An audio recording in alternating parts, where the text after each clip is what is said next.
Yo, what's up, everyone? This is Gary A. Swaby, and you're now listening to the React podcast. And we're going to be reacting to the Microsoft E3 2018 Xbox briefing, which we all just watched. And we have quite a few people here with us today. We have Miss Dana Abercrombie. How you doing, Dana? What's up, everyone? We have Mr. Carlos Romero from the Throwdown. Yo, what up? What up? What up? We also have Mr. Brian Monjama from the Throwdown. What's good, people? And we also have my friends from TK After Hours, Mr. Edward V. How you doing, Ed? What's good? It's a great day to be a gamer today. And Mr. Kieran Blackman. Xbox just won E3. All right, we'll get to it. And we also have Mr. Reggie Butler, aka Weapon X. How you doing, Reggie? Battle toes for the win. Yeah, that was a good one. That was a good announcement. So yeah, as everyone knows, the regular co-op crew is at E3. They're in LA right now. So shouts to Mr. Richard Bailey, Max Moller, Jake James Lugo, and Tatiana, and Tony Polanco as well, and everyone who's at E3 in the trenches and everything. But with that being said, let's get right into the Xbox briefing. There's a lot to talk about. And, surprisingly, it was, well, not surprisingly, because I was expecting, a good show, but it definitely was an above average showing from Microsoft. There was a lot of, great stuff. I'm going to run through a couple of the bigger highlights, but, of course, we're all going to have time to talk about what we really enjoyed, personally from the show. So we'll go through it and bring up all the points of interest as we go along. But some highlights were them starting with Halo Infinite. They showed Kingdom Hearts 3. They showed Forza Horizon 4, which is set in Britain. They had The Division 2. Of course, the announcement that they picked up Ninja Theory and a few other studios. They had Devil May Cry 5. And they ended the show with Cyberpunk 2077. And of course, they had Gears as well. And there's a whole lot to unpack. I took a lot of notes. I know Kieran took notes too. So let's get straight into, what we each thought of the show, give a brief summary, and we'll get into some, discussion about where we think things are heading for Microsoft and Xbox. So I'll start with you, Dana. What was your overall impressions on the Xbox media briefing? All right, first of all, I do have to applaud them for showing games. I'm very disappointed that there wasn't more exclusives, but the fact that they had games instead of talking about hardware like they did the previous year, to me, that's already a plus. So I rate them an 8.75. I was really excited to see Gears 5. That looked really good. I was shocked at the Gears Funko thing. Like, okay, it looked cute. My interest was raised. But Gears 5, they did touch on Tomb Raider, which you guys already know I just don't like. I couldn't stand it. But, they showed a great presentation with that. Horizon looked really great. I like that as well. And I think overall they had a pretty strong show. And Battletoads, that came out of nowhere. So, very good. I'm very happy. Although there was no mercy. Oh yeah, sadly, no mercy. I guess that there's still some other, press conferences. So keep your fingers crossed. Maybe that will show up somewhere. PC gaming show. Yeah, maybe. How about you, Reggie? What was your thoughts? Well, as you know, we were there last year. And I would say, not to really compare the shows, but this year I was thoroughly pleased with what Microsoft had to show. I didn't really see anything that I was excited for some announcements. Some announcements took me by surprise, but nothing really wowed me that much. Like, oh my God, it wasn't like that, but I'm glad that they are taken initiative to really deliver on the promise that they set forth to double down on the games. Just to piggyback on what you said and what Dana said, they bought the studios. I mean, you really can't ask for anything more than that. The only thing that I did not like from the conference, which kind of took the sting out of it for me, was the mention of the next Xbox. I mean, we know that another console is coming, from both, Nintendo and Sony, but just to mention it a year after or sometime after the One X is just released, I felt like they didn't need to do that.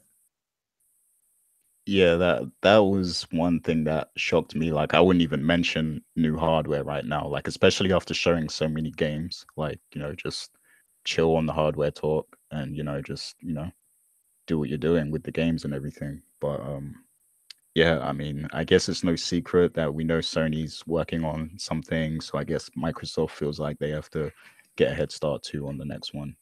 But Brian, what's your overall thoughts on the conference? I thought it was really good.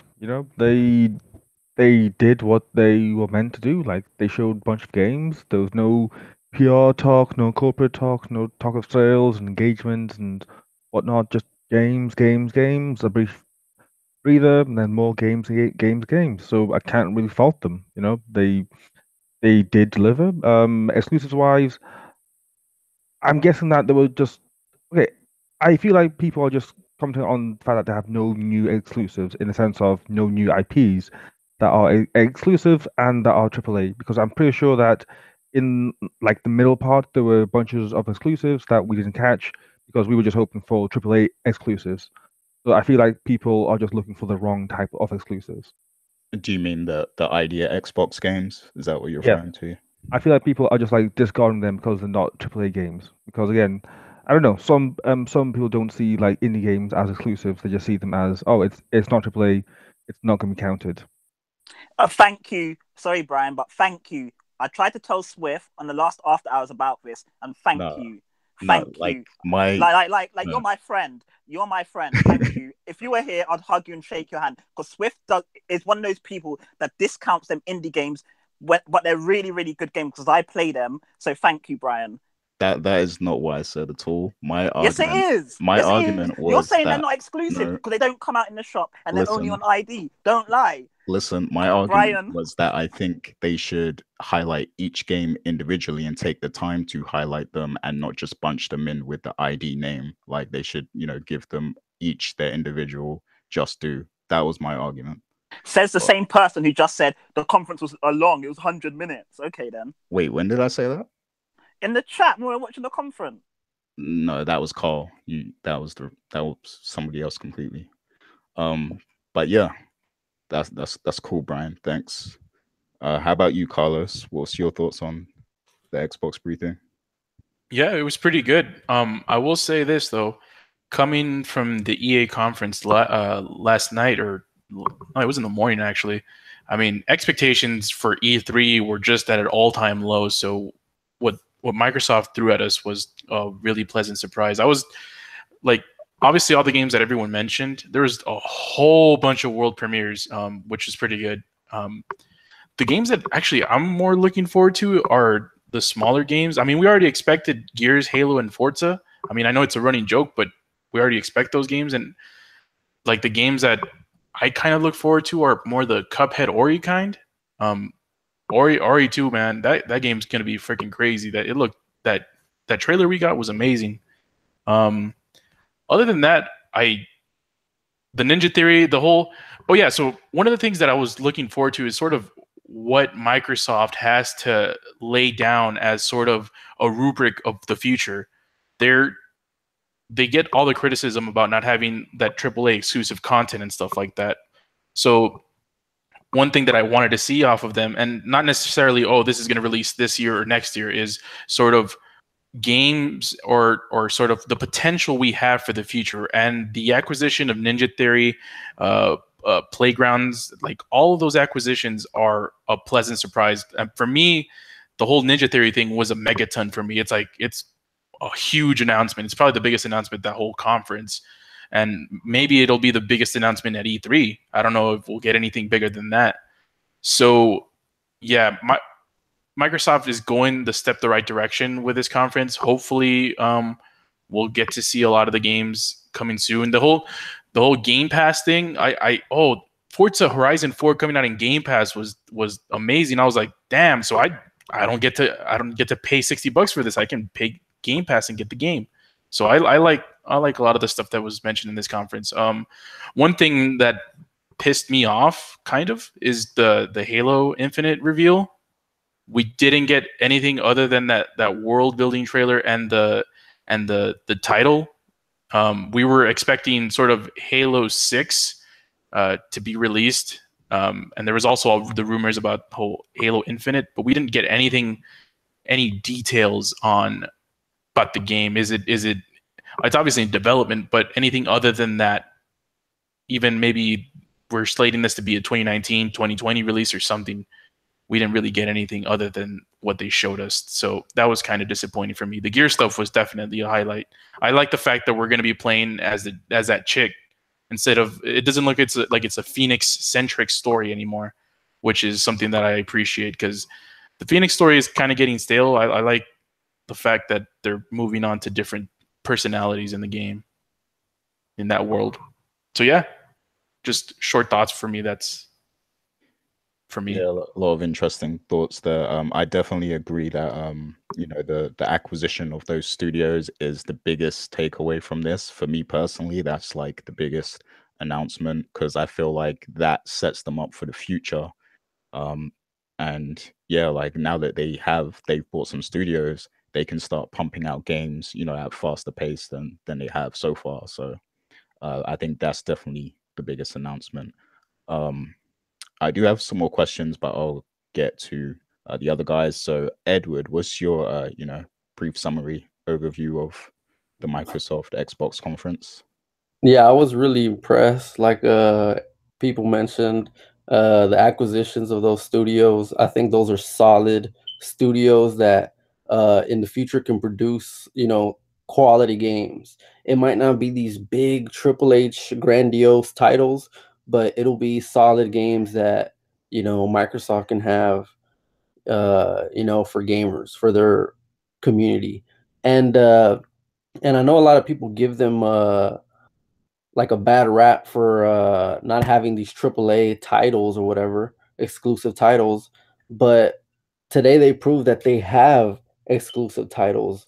And one of the things I took away from Phil Spencer talking is about how he kept mentioning building communities, and that's kind of what the Xbox exclusives have. They have communities. Halo has its own community. Gears has its own community. Believe it or not, Sea of Thieves has its own community. And you can kind of flip that on Sony and be like, well, your games don't really have a community. People play God of War alone. People play Last of Us alone. People play all those games alone. But on Xbox, we play in community. And that's kind of what I really took away from that conference. So like, it kind of just made me realize, like, people keep saying bad things about Xbox for not having what PlayStation has. Why do they need that? Like, Xbox is Xbox, PlayStation is PlayStation. Like, Xbox is doing their own thing and it's great.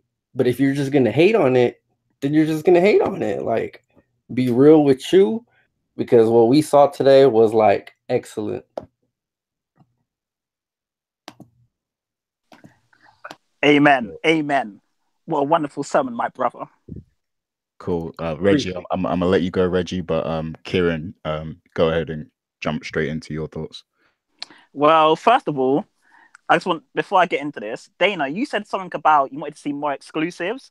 Xbox showed us. Wait, it's supposed to be your thoughts. This is my thoughts. Showed us 18 exclusives, Dana. So what more did you want? So what more did you want? They showed us 18. Your thoughts. This is about you.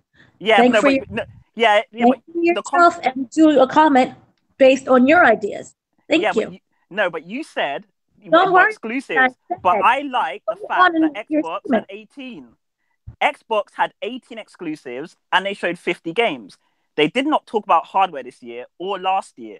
Like you said, you're glad they didn't talk about hardware because last E3 conference it was all about games and gameplay and some exclusive titles. This year they showed more games and 18 exclusive titles for Xbox, which I'm amazed at. Like no E3 conference has been better than this one, in my opinion. No one has been better. And there was so much reveals. And I agree with I think it was Brian that said it.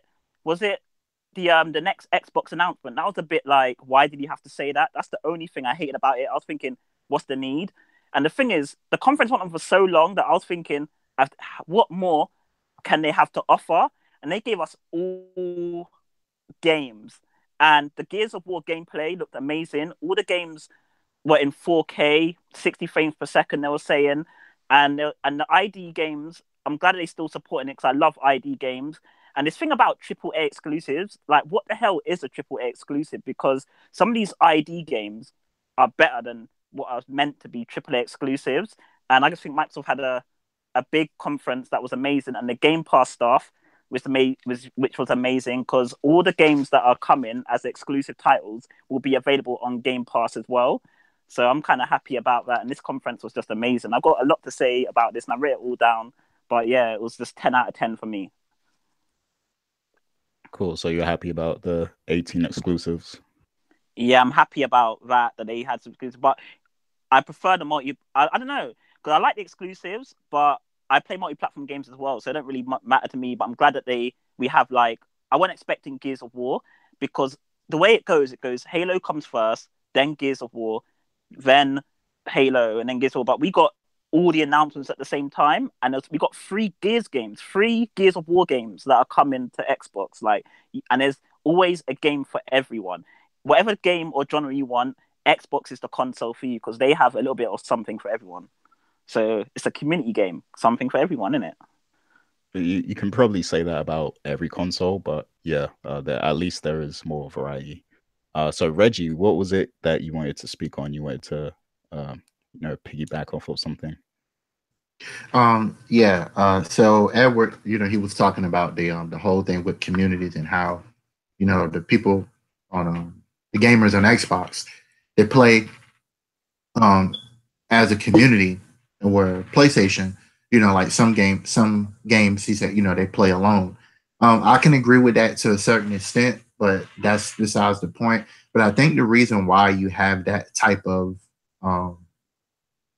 environment is because of how the consoles, for lack of a better word, nurture their audience or bring up their audience on both sides. So, Xbox has always been seen as, hey, we play our games together, which is something that I see where PlayStation, they're getting there. They just got to do it a bit better.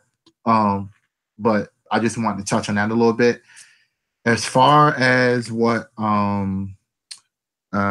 Karen, if I pronounce his name correctly, was saying about the exclusives, yes, they did have 18 exclusives. However, I do want to preface that with the point, and Gary, you can back me up on this, is that some of those exclusives, we saw those last year, like Ori and the Blind Forest 2, Will of the Wisp. I think, Crackdown. We already knew about that. We already knew another Forza was coming, and we already knew another Halo was coming. So it's good to have exclusives, but what I'm most looking forward to is, okay, what is going to come from those other studios? Because to me, it's like they're still in this kind of thing where, okay, we're going to milk this IP, or we're going to milk these IPs, right? I want to see the next big game. Can I ask you a question? Let me ask you a question though. Why does no one ever get on Pokemon, Game Freak, for just producing Pokemon games and saying that, oh, we know another Pokemon game's coming, why don't you move on to something else? Why does no one ever get on at them then? If you're getting on at these studios for making Halo and Gears. Well, because let's think about it, right? Pokemon had Pokemon Black and White. Then they released Black and White 2 and White 2, which were basically the same games. No one gets on at them. Then they bring out Sun and Moon, then Ultra Sun and Moon. No one gets on at them. So why are you guys getting on at Xbox for this, but you're not getting on at Nintendo? We never hear anyone say Nintendo, oh, another Pokemon game. Oh, Game Freak, that's what you're making. Down, bro. We say that. We say that every time about even like. Yeah. We're talking about do we really need another God of War game until they rebranded the franchise? Right. Yeah. And the thing with that is, what I'm getting at is, the thing with that, it's okay to have those games, but have newer titles come out. So it's like, okay, yes, we will see these games all the time, but what's new outside of that? So okay, if I don't want to get a Pokemon game, right? Where else can I look to? If I don't want to get a Gears game, what other games can I look to?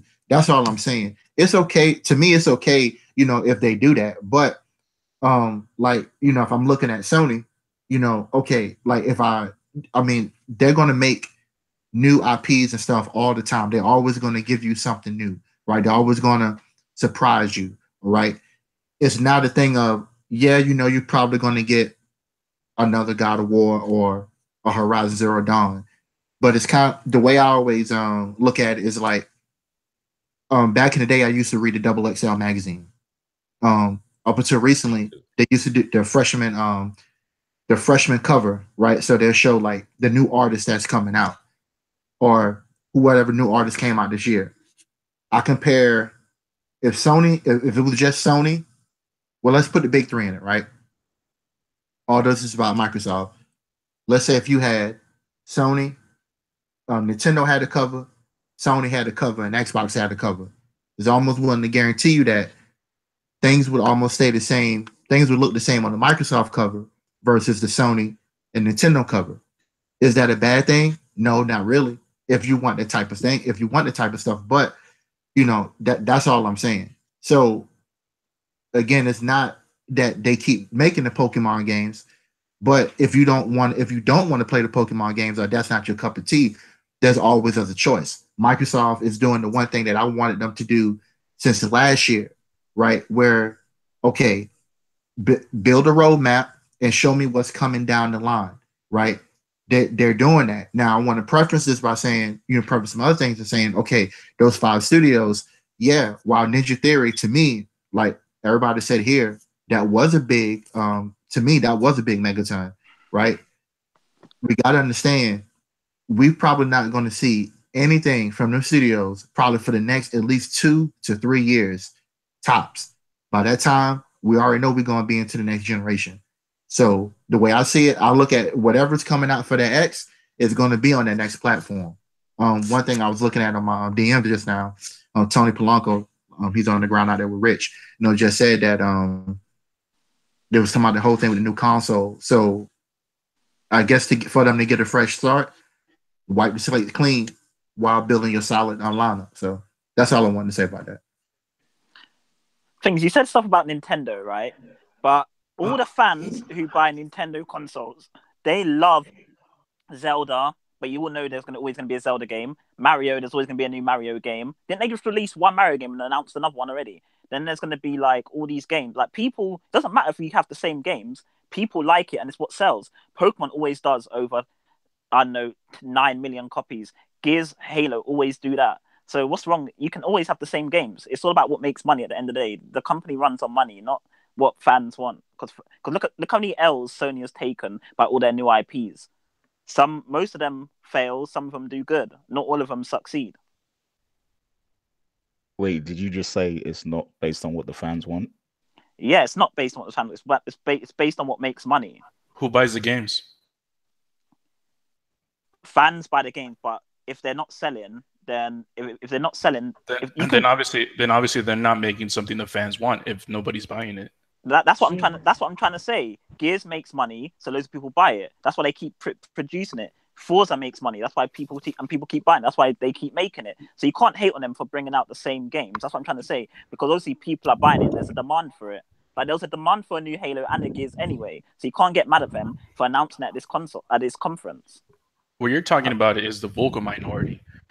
When fans that are a small portion of a stakeholder of a console, then that's when you can get into dicey situations. If a company like Microsoft listens to a bunch of like minority like shares of their fan base and don't listen to the rest of it, then obviously they're not going to do games that sell well. Or like Sea of Thieves, like not most of Microsoft's fan base wasn't asking for Sea of Thieves, but we got it, and it's not selling as well as they expected it to. So it's like, did they listen to their fans, or did they just listen to some like minority like section of their fans? So it's no one asked for Sea of Thieves, like no one asked for that Fable Legends games that they were going to put out before it got cancelled. But Sea of Thieves might not have sold as well as they expected, but it's still done well. There's over 4 million copies sold. And when did it come out? Like a month and a half ago. So that's still doing good. Nah, it didn't sell 4 million, man. If you maybe you're talking about Game Pass. Well, they said that must be Game Pass included. No, they said it's gone over 4 million people. So wait, did they mean? Do you mean 4 million players or like 4 million sales? I don't know. They said there's over 4 million people playing it. So if God of War is meant to be a AAA title for your favorite platform, yeah, is at 5 million, and Sea of Thieves is on 4 million. That must be good if God of War's a success. Now, first of all, you're getting it twisted, because Sea of Thieves, they might have said 4 million people played it, but not 4 million people bought it. They never talked about that. Yeah, but they never even talked about sales, because they did. They said over 2 4 million. They said over 4 million. No, they didn't say 4 million sold. Yeah, well, there's over 4 million people on it. So that sold or whatever. So sold or Game Pass doesn't really matter, because they're still making money, and you make more money probably on the Game Pass if you get loads of people on it. No, not directly because of that game though. I know, not because of the game, but I'm just saying they've got over 4 million people on it. So take it as you want. So that means over 4 million people played it. So it doesn't mean that it was bad, because I ain't played Sea of Thieves and I've got Game Pass. Check this out, bro. I played Sea of Thieves, and I paid $1.99 for a CD Keys 1 month version of Game Pass. So I paid $1.99 for a month of free, like pretty much a trial of Game Pass, and I played Sea of Thieves on that. So I'm counted on those 4 million people. So I'm not sure how much money from that $1.99. I'm not sure how much Microsoft, how much Sea of Thieves made from that. But you don't know if you're counted on it. We don't know how they counted it. But what I'm just saying, there's over 4 million people on it. No, but I don't know if they counted you on it. But I'm only saying what they told us. And if only over 4 million people are playing it, that means it must be good. Because get 400 million people on a game these days is pretty good. You can literally count someone who like downloaded the game, played it for 5 minutes, and never played it again. It's user engagement, it's not sales. But that's still good though. Have 4 million people actually tried the game, because I ain't tried it. I know that, and I've got Game Pass. It's a really great area how they how you count these kind of games that are under the subscription. Go ahead, Dana. What do you say? 2 million. I said back in March they announced it was only 2 million. Okay. Yeah. I don't know. Bought it or playing it? Who playing? I think that's playing. So basically, 2 million people more played it then. Yeah, I highly doubt 2 million more people played it after that. Actually, I remember the statistics now. They said 2 million people were playing the game, and they said it was the best-selling first-party IP launch ever, which was ahead of Quantum Break. Really? Wow, that's pretty good for Sea of. But the thing is, I do believe that, because most of the people on my friends list were playing it, and I was thinking, is it that good? And then people were hating on it, but then loads of people were playing it, so I didn't.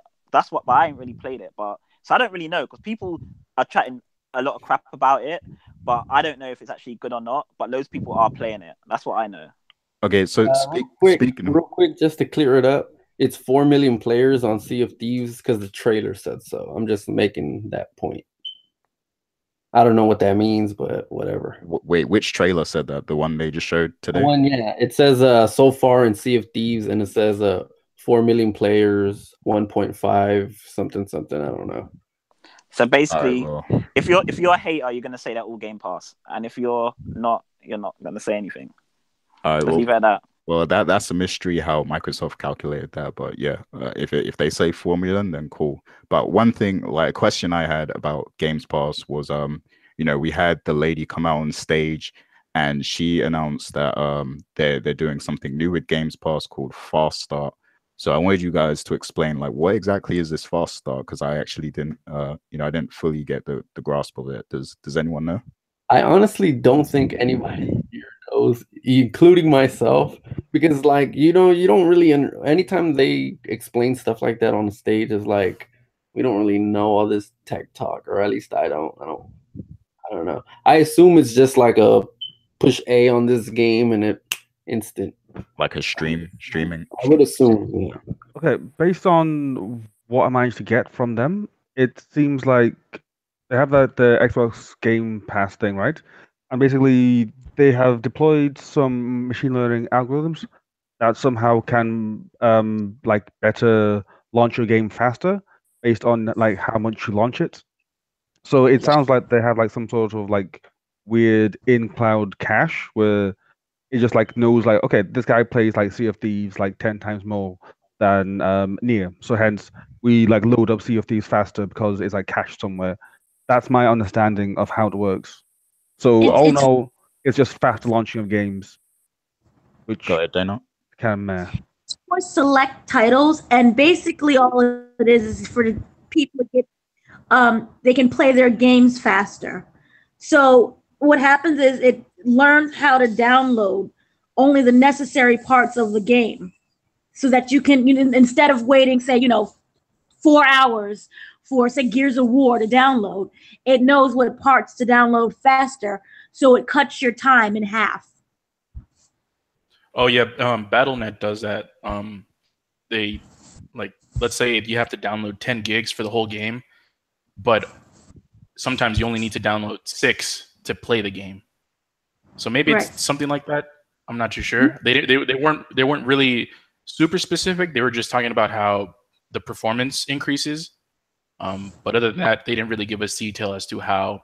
It's available now by Xbox Game Pass. So No, they said it'll be available in the update. yeah, during the update. So that'll be soon, I would guess. So it's an Yeah, hour. they said June That's has June update. Basically, if you have the preview program like I do, you'll get it fast. You'll get it first, and then it will be rolled out afterwards to normal people. Yeah, that sounds pretty cool though, because I know Spotify does that. Like if you listen to specific songs a lot, then it kind of caches it and loads it faster. So like even if you're like when I'm on the train or something, I can still listen to like my music because it caches it. It knows which songs that I listen to a lot. So I Girls guess Aloud? hell no. Never. Nah, man. Pusha T. Push it. Oh, I mean, no. I was just gonna deviate the conversation. So never mind. Ignore me. We'll have to talk about that after. But yeah, that definitely sounds cool.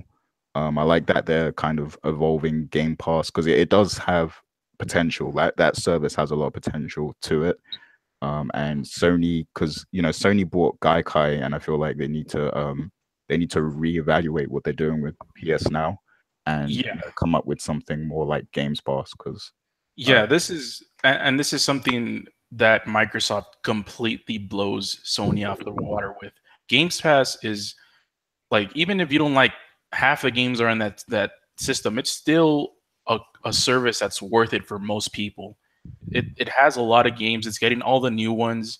It has those features where the performance increases. It's a decent price. So Sony needs to step their game up with PS Now. It's just not it's not in the same league as Game Pass.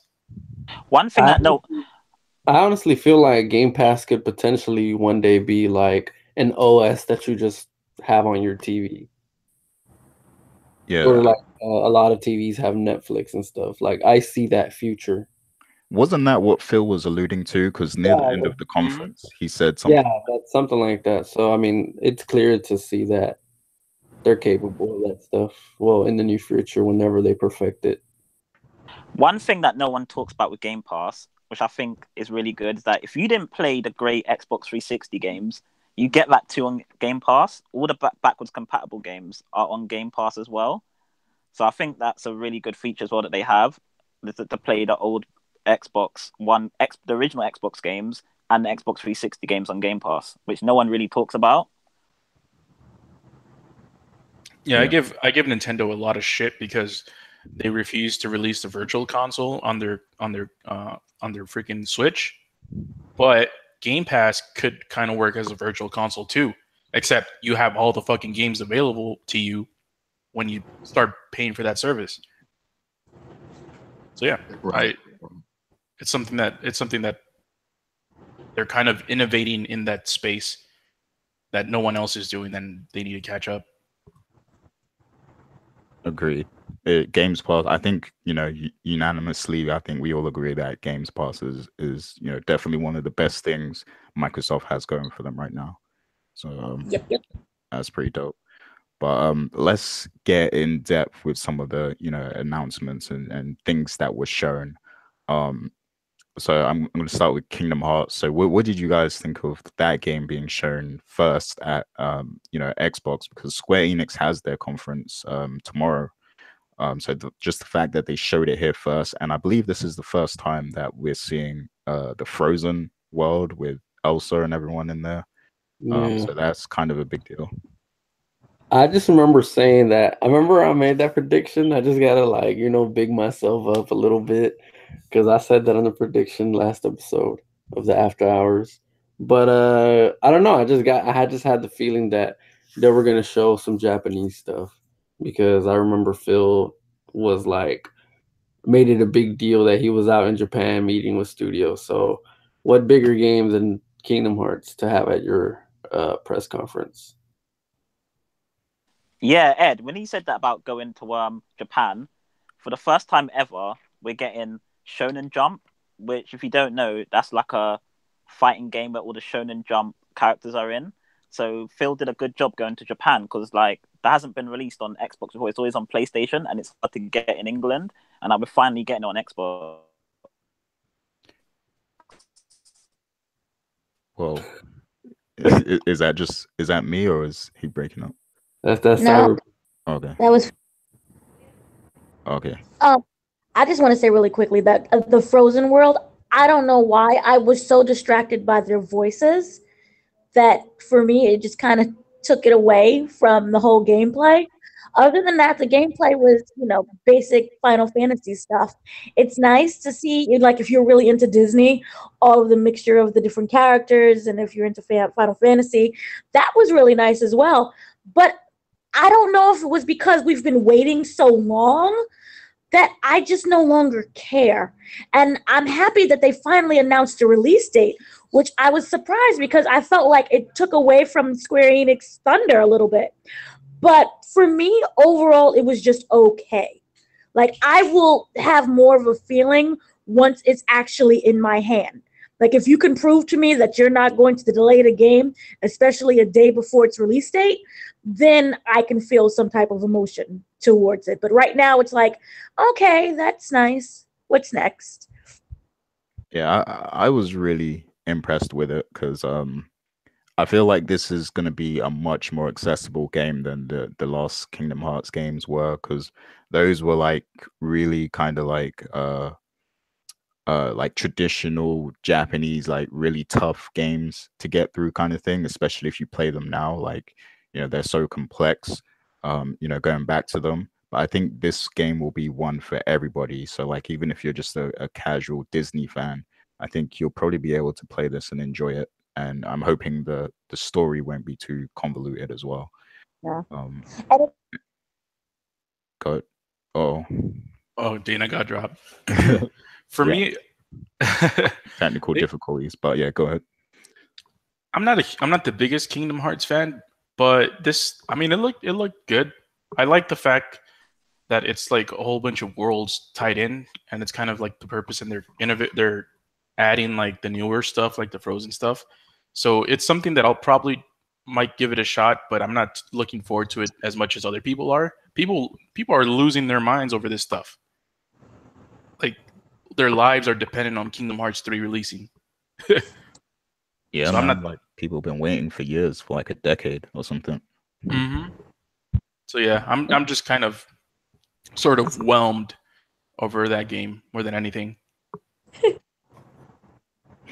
Dana, you were saying something before you dropped, Dana. Oh yeah, I was just simply saying that for me, it gave me Disney Infinity vibes, just a little bit.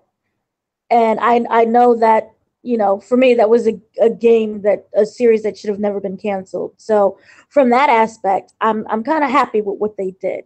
I just I can't feel anything until it's released because it's just been too long that we've been waiting.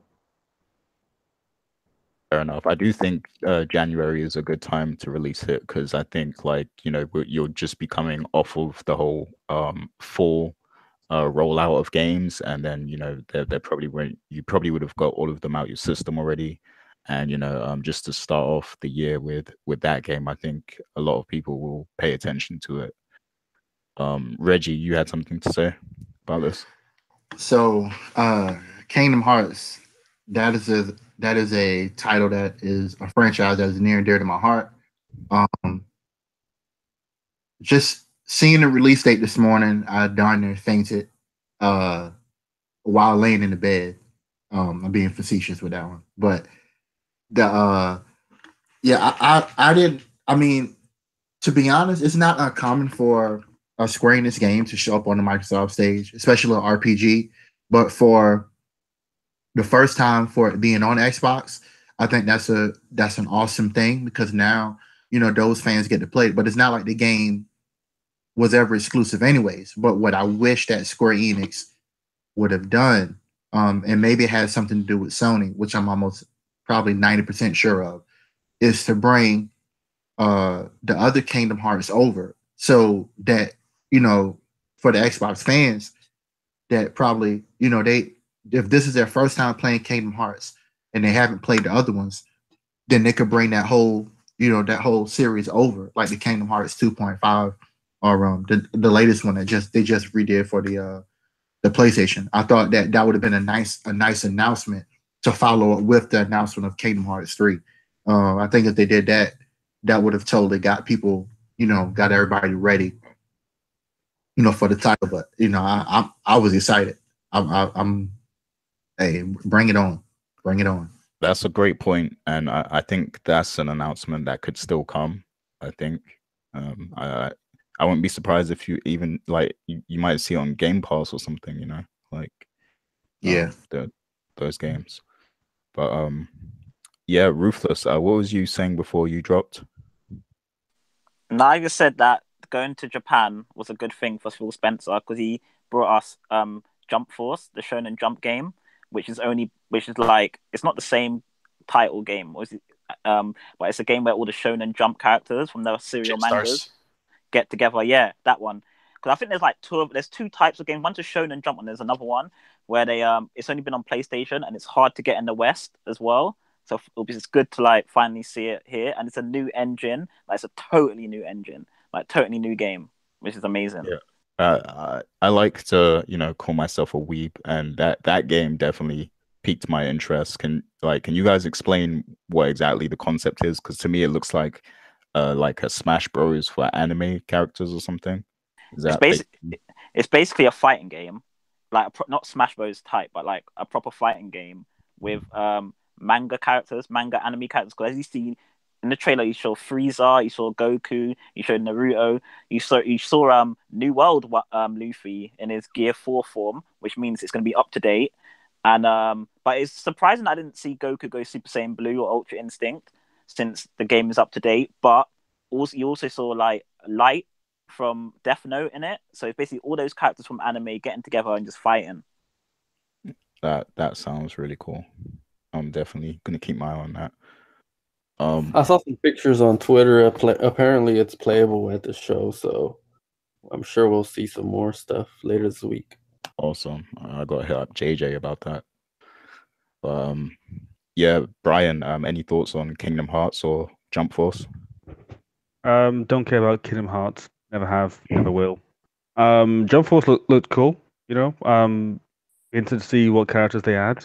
Like we will get Ultra Instinct Goku. Will we not? Like I don't know, like how many characters, how many variations will we have? Will we get Gintama characters or not? That is one thing that I'm more interested to Hell see. yeah. Yeah, it looked good. It looked nice. Definitely very stylish. Can't complain. Just the weird surroundings of putting it inside of New York was kind of weird, as Chris said. But hey, who cares? It looks cool. Cool.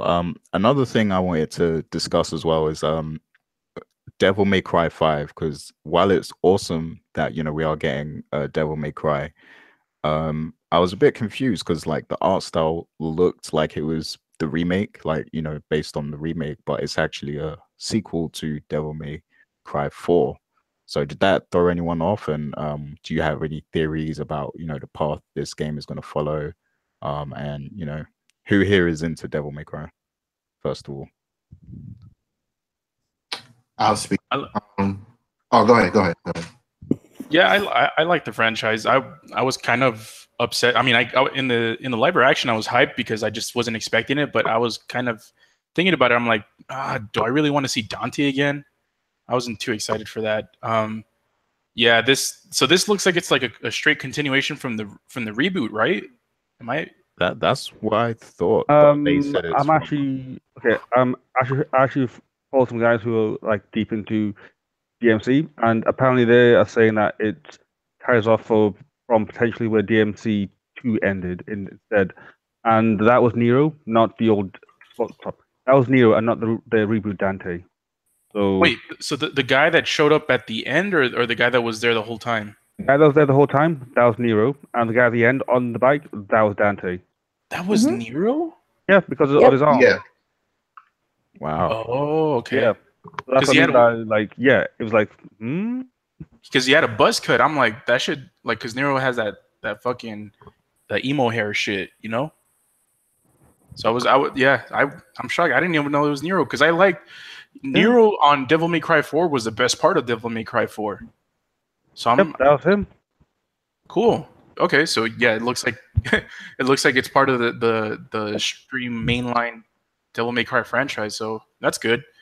I don't think we got anything other than that. I think we got maybe like a glimpse of the gameplay. I don't think they showed anything that extensive. So I guess that's just something that we're gonna have to wait on. I don't know if Capcom will show something in the near future for that, or it'll be in another press conference. But yeah, we'll see. Yeah, definitely interesting. Reggie, what was you gonna say? Yeah, I was going to say the same thing that they was saying about Devil May Cry. But as far as the announcement, like when I saw it had something to do with Capcom, first I thought that it was a what is the name of the game that they always make for Xbox? Oh, Lost Planet. Dead Lost Rising. Planet. Yeah, Dead Rising because of the Lost music. Rising. Yeah, and I was like, oh man. And then when I saw that DMC logo, I was like, well, the name, I was like, oh snap. And that's when I said, okay, because in right before that point, the Xbox conference was kind of losing me. Then they came back in the fourth quarter like LeBron in the preseason. Well, not the preseason. Yeah, the preseason. Yeah. Oh, I was about to say preseason. Yeah, but yeah, I seen it. I was like, oh snap! But the dialogue, sometimes I think that sometimes it's like cringeworthy. Like I don't know, like, but I'm excited to play the game. I definitely, I'm a big fan of the DMC that Ninja Theory did, but I want to see what they bring to the table with this one because so much has changed in action games since the time that game or any DMC game, any Capcom deal, DMC game has came out. So I definitely want to see what new they bring to the table. But it looks interesting.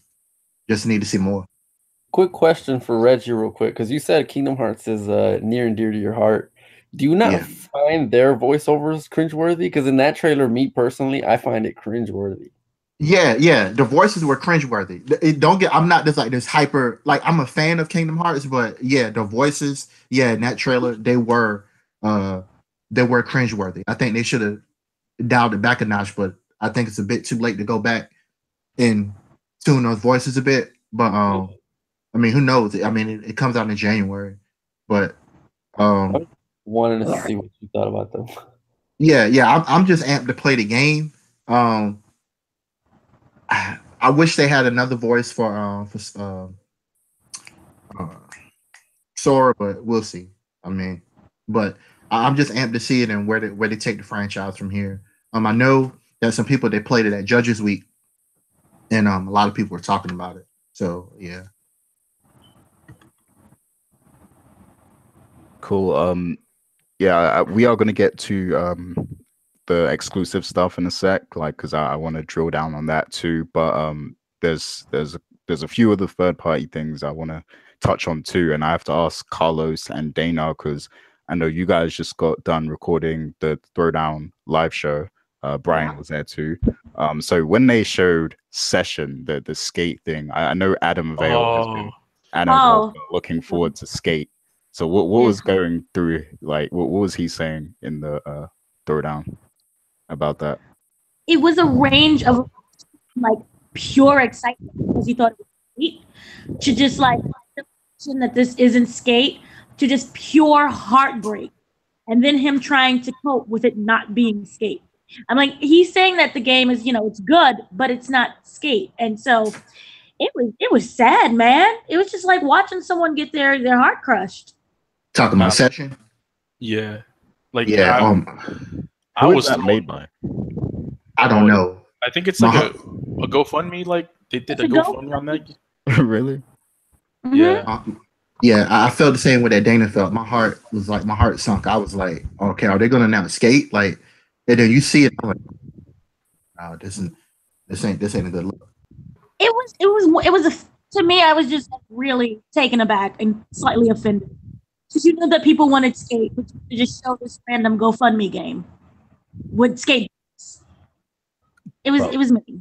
Was that game exclusive or is it like who's publishing it?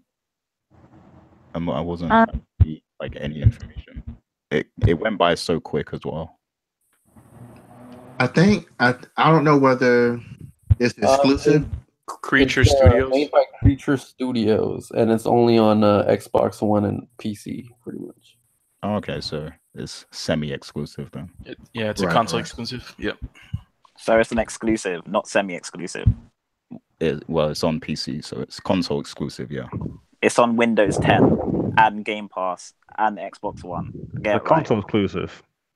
Yeah, console exclusive. That's what we well, said. everything on Game Pass is coming to Windows anyway. Yeah, so console exclusive. Yeah, console exclusive. Yeah, like Nier Automata was a console exclusive, but now it's third party. But still, last year it was console exclusive since it was on technically PS4 and PC. So technically exclusive to that console. Well, technically, Nier, we're getting a different version of Nier because they said it's like a definitive edition. Well, they didn't announce it as the definitive edition, but we're getting more stuff included. Isn't PlayStation getting that too? You guys are getting the PC version with DLC. That's the definitive version. Yes, all the DLC. Yeah, all the DLC in the that PC and Sony got. They're just getting the Xbox. That's all it is. Doesn't anyone hate that when you buy a game and then they re-release it for cheaper with all the DLC included? Like, I hate that. That's why I wait a year to buy all games. I'm like, I don't give a damn. Like Shadow War, I'm not touching that until October, November. So I'm just waiting. Yeah, I got God of War. I'm not touching that until next year. Yeah. But this is supposed to be a spiritual successor to Skate, which is just easy. But it's been being what do you call it, in the making for a while now, since I think like 2015.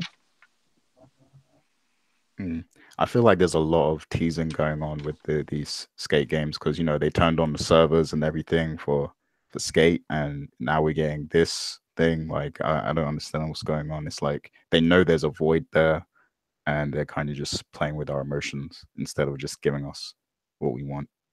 But do you even play Skate though? I did when it first came out. I played Tony Hawk's instead, so that was really good. I played Tony Hawk's. I prefer Tony Hawk's actually. but those days are over, I think. Yeah, I mean, Tony Hawk died down like at the height of Skate's powers. So it's Yeah. like, are they going to either reboot Tony Hawk or bring back Skate? Who knows? We got Session. Yep. Okay, so yeah, let's just quickly give some thoughts on some of these other third parties. So Division 2, what did we think of that? Because that's the world premiere of that game. Yo, any Division players? the Division 2, I'm down. That's all I'm saying. I would definitely be playing that. I didn't like the trailer. I didn't like the trailer as far as, because people don't play the way they had the characters like talking like people was online playing the game. Wish Ubisoft would stop doing that, because people, they don't play like that. I know you're trying to go for a clean presentation, but I mean that's besides the point.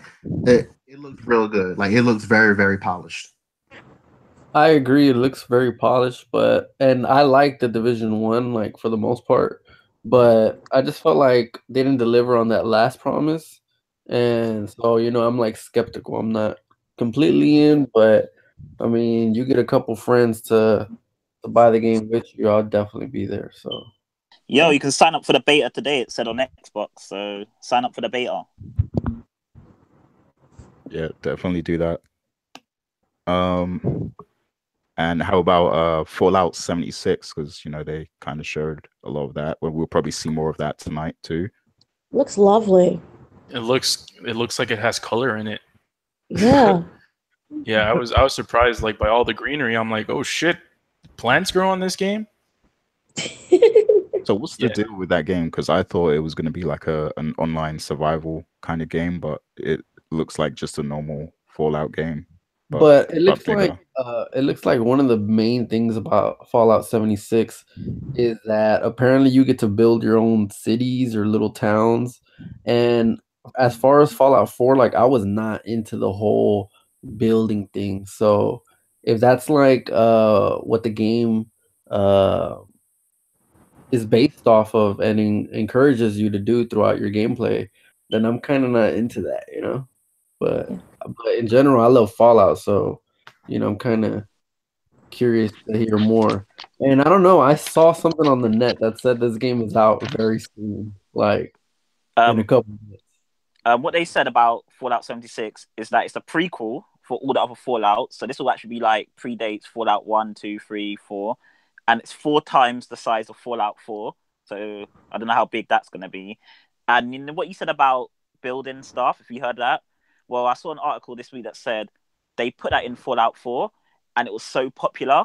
So I wouldn't be surprised if what you heard is true, that they're putting it in this game and they're going to make it bigger part, because apparently they weren't going to pull it in there. They didn't know if they should pull it in Fallout 4, and they did. And it was so big and people loved it, and people used it a lot, that they, obviously, what you're hearing must be true, that they put it in Fallout 76.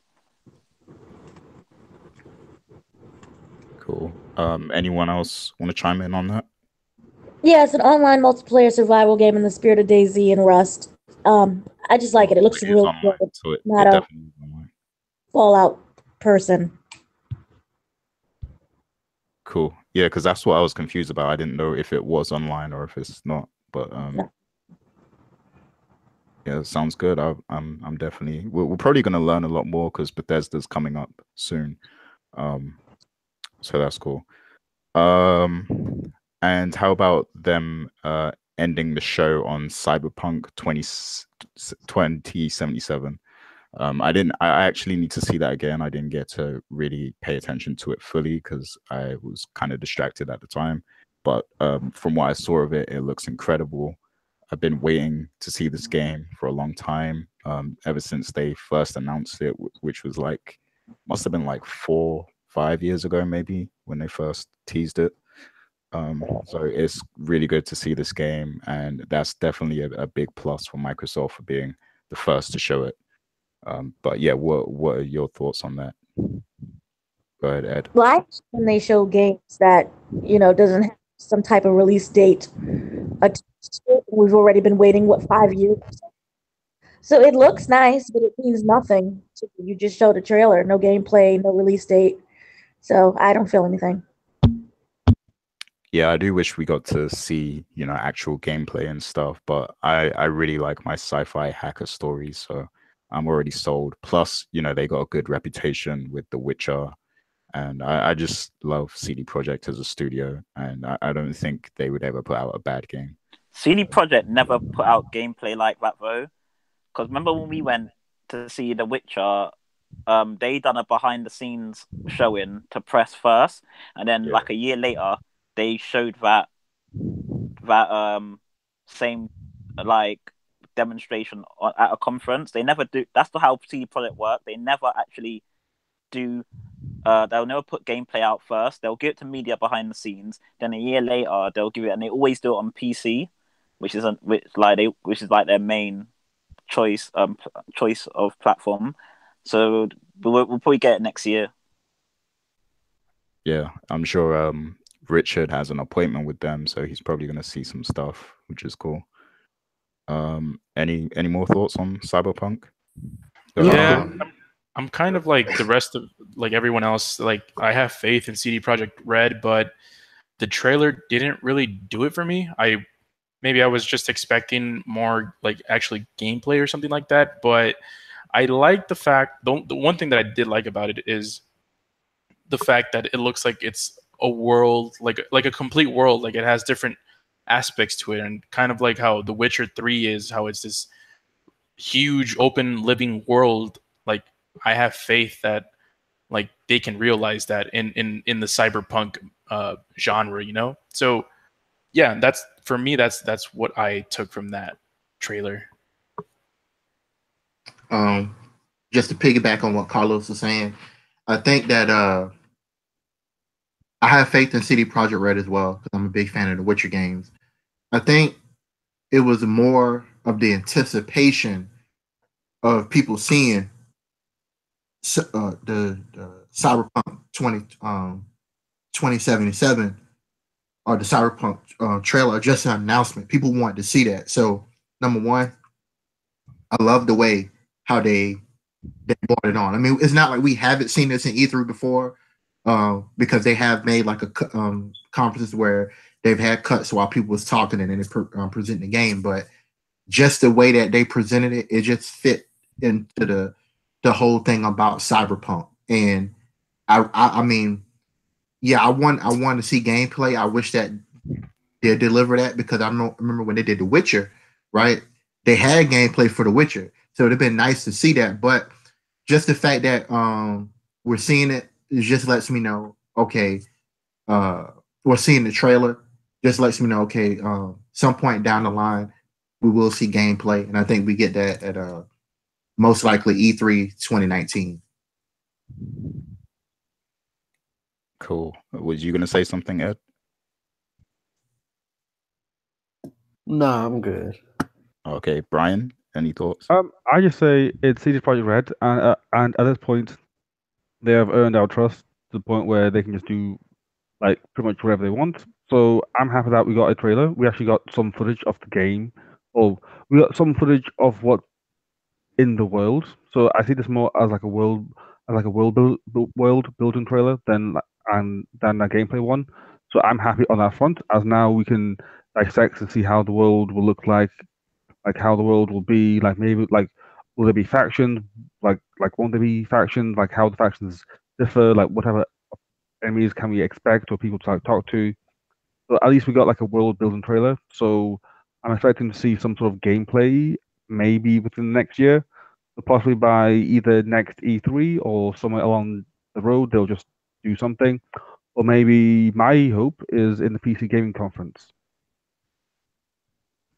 I didn't think about the PC gaming conference. That was a good call, Brian. I didn't think about that.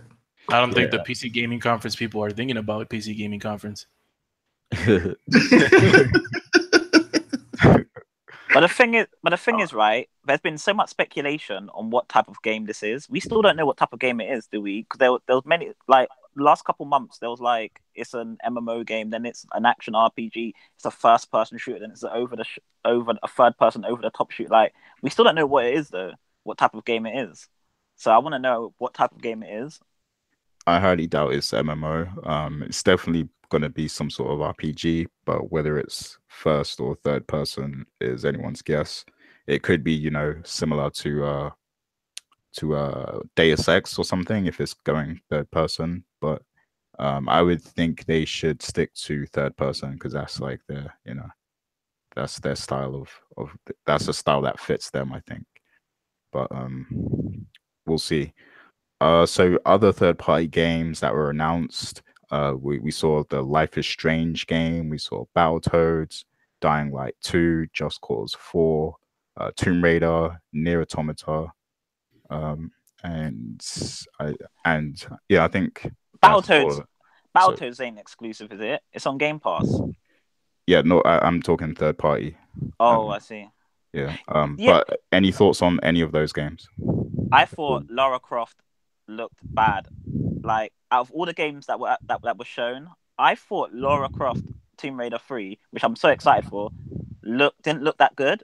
It didn't look as crisp as all the other games, and the graphics didn't look like all the other games looked good. All the games there were 4K, 6 frames per second, and they all looked beautiful, and the detail was amazing. But when I looked at Lara Croft, it looked like it took a step back. I don't know if anyone felt that way, but when I looked at it, it didn't look as good as all the other games that were shown. It's awful. As someone who had to play it, it's awful. Yeah, Dana's already played that. So did this trailer change? The trailer didn't change it on my mind because here's the thing. It always looked beautiful. They look like they invested all of their money into creating these really good graphics. But when you sit down and you play the game, it's the basic stuff that they get wrong. The camera angles are awful. The storyline is all right, but the gameplay is just meh. It feels like something you've played 1,000 times before. And the game itself is not interesting. The story itself is not interesting.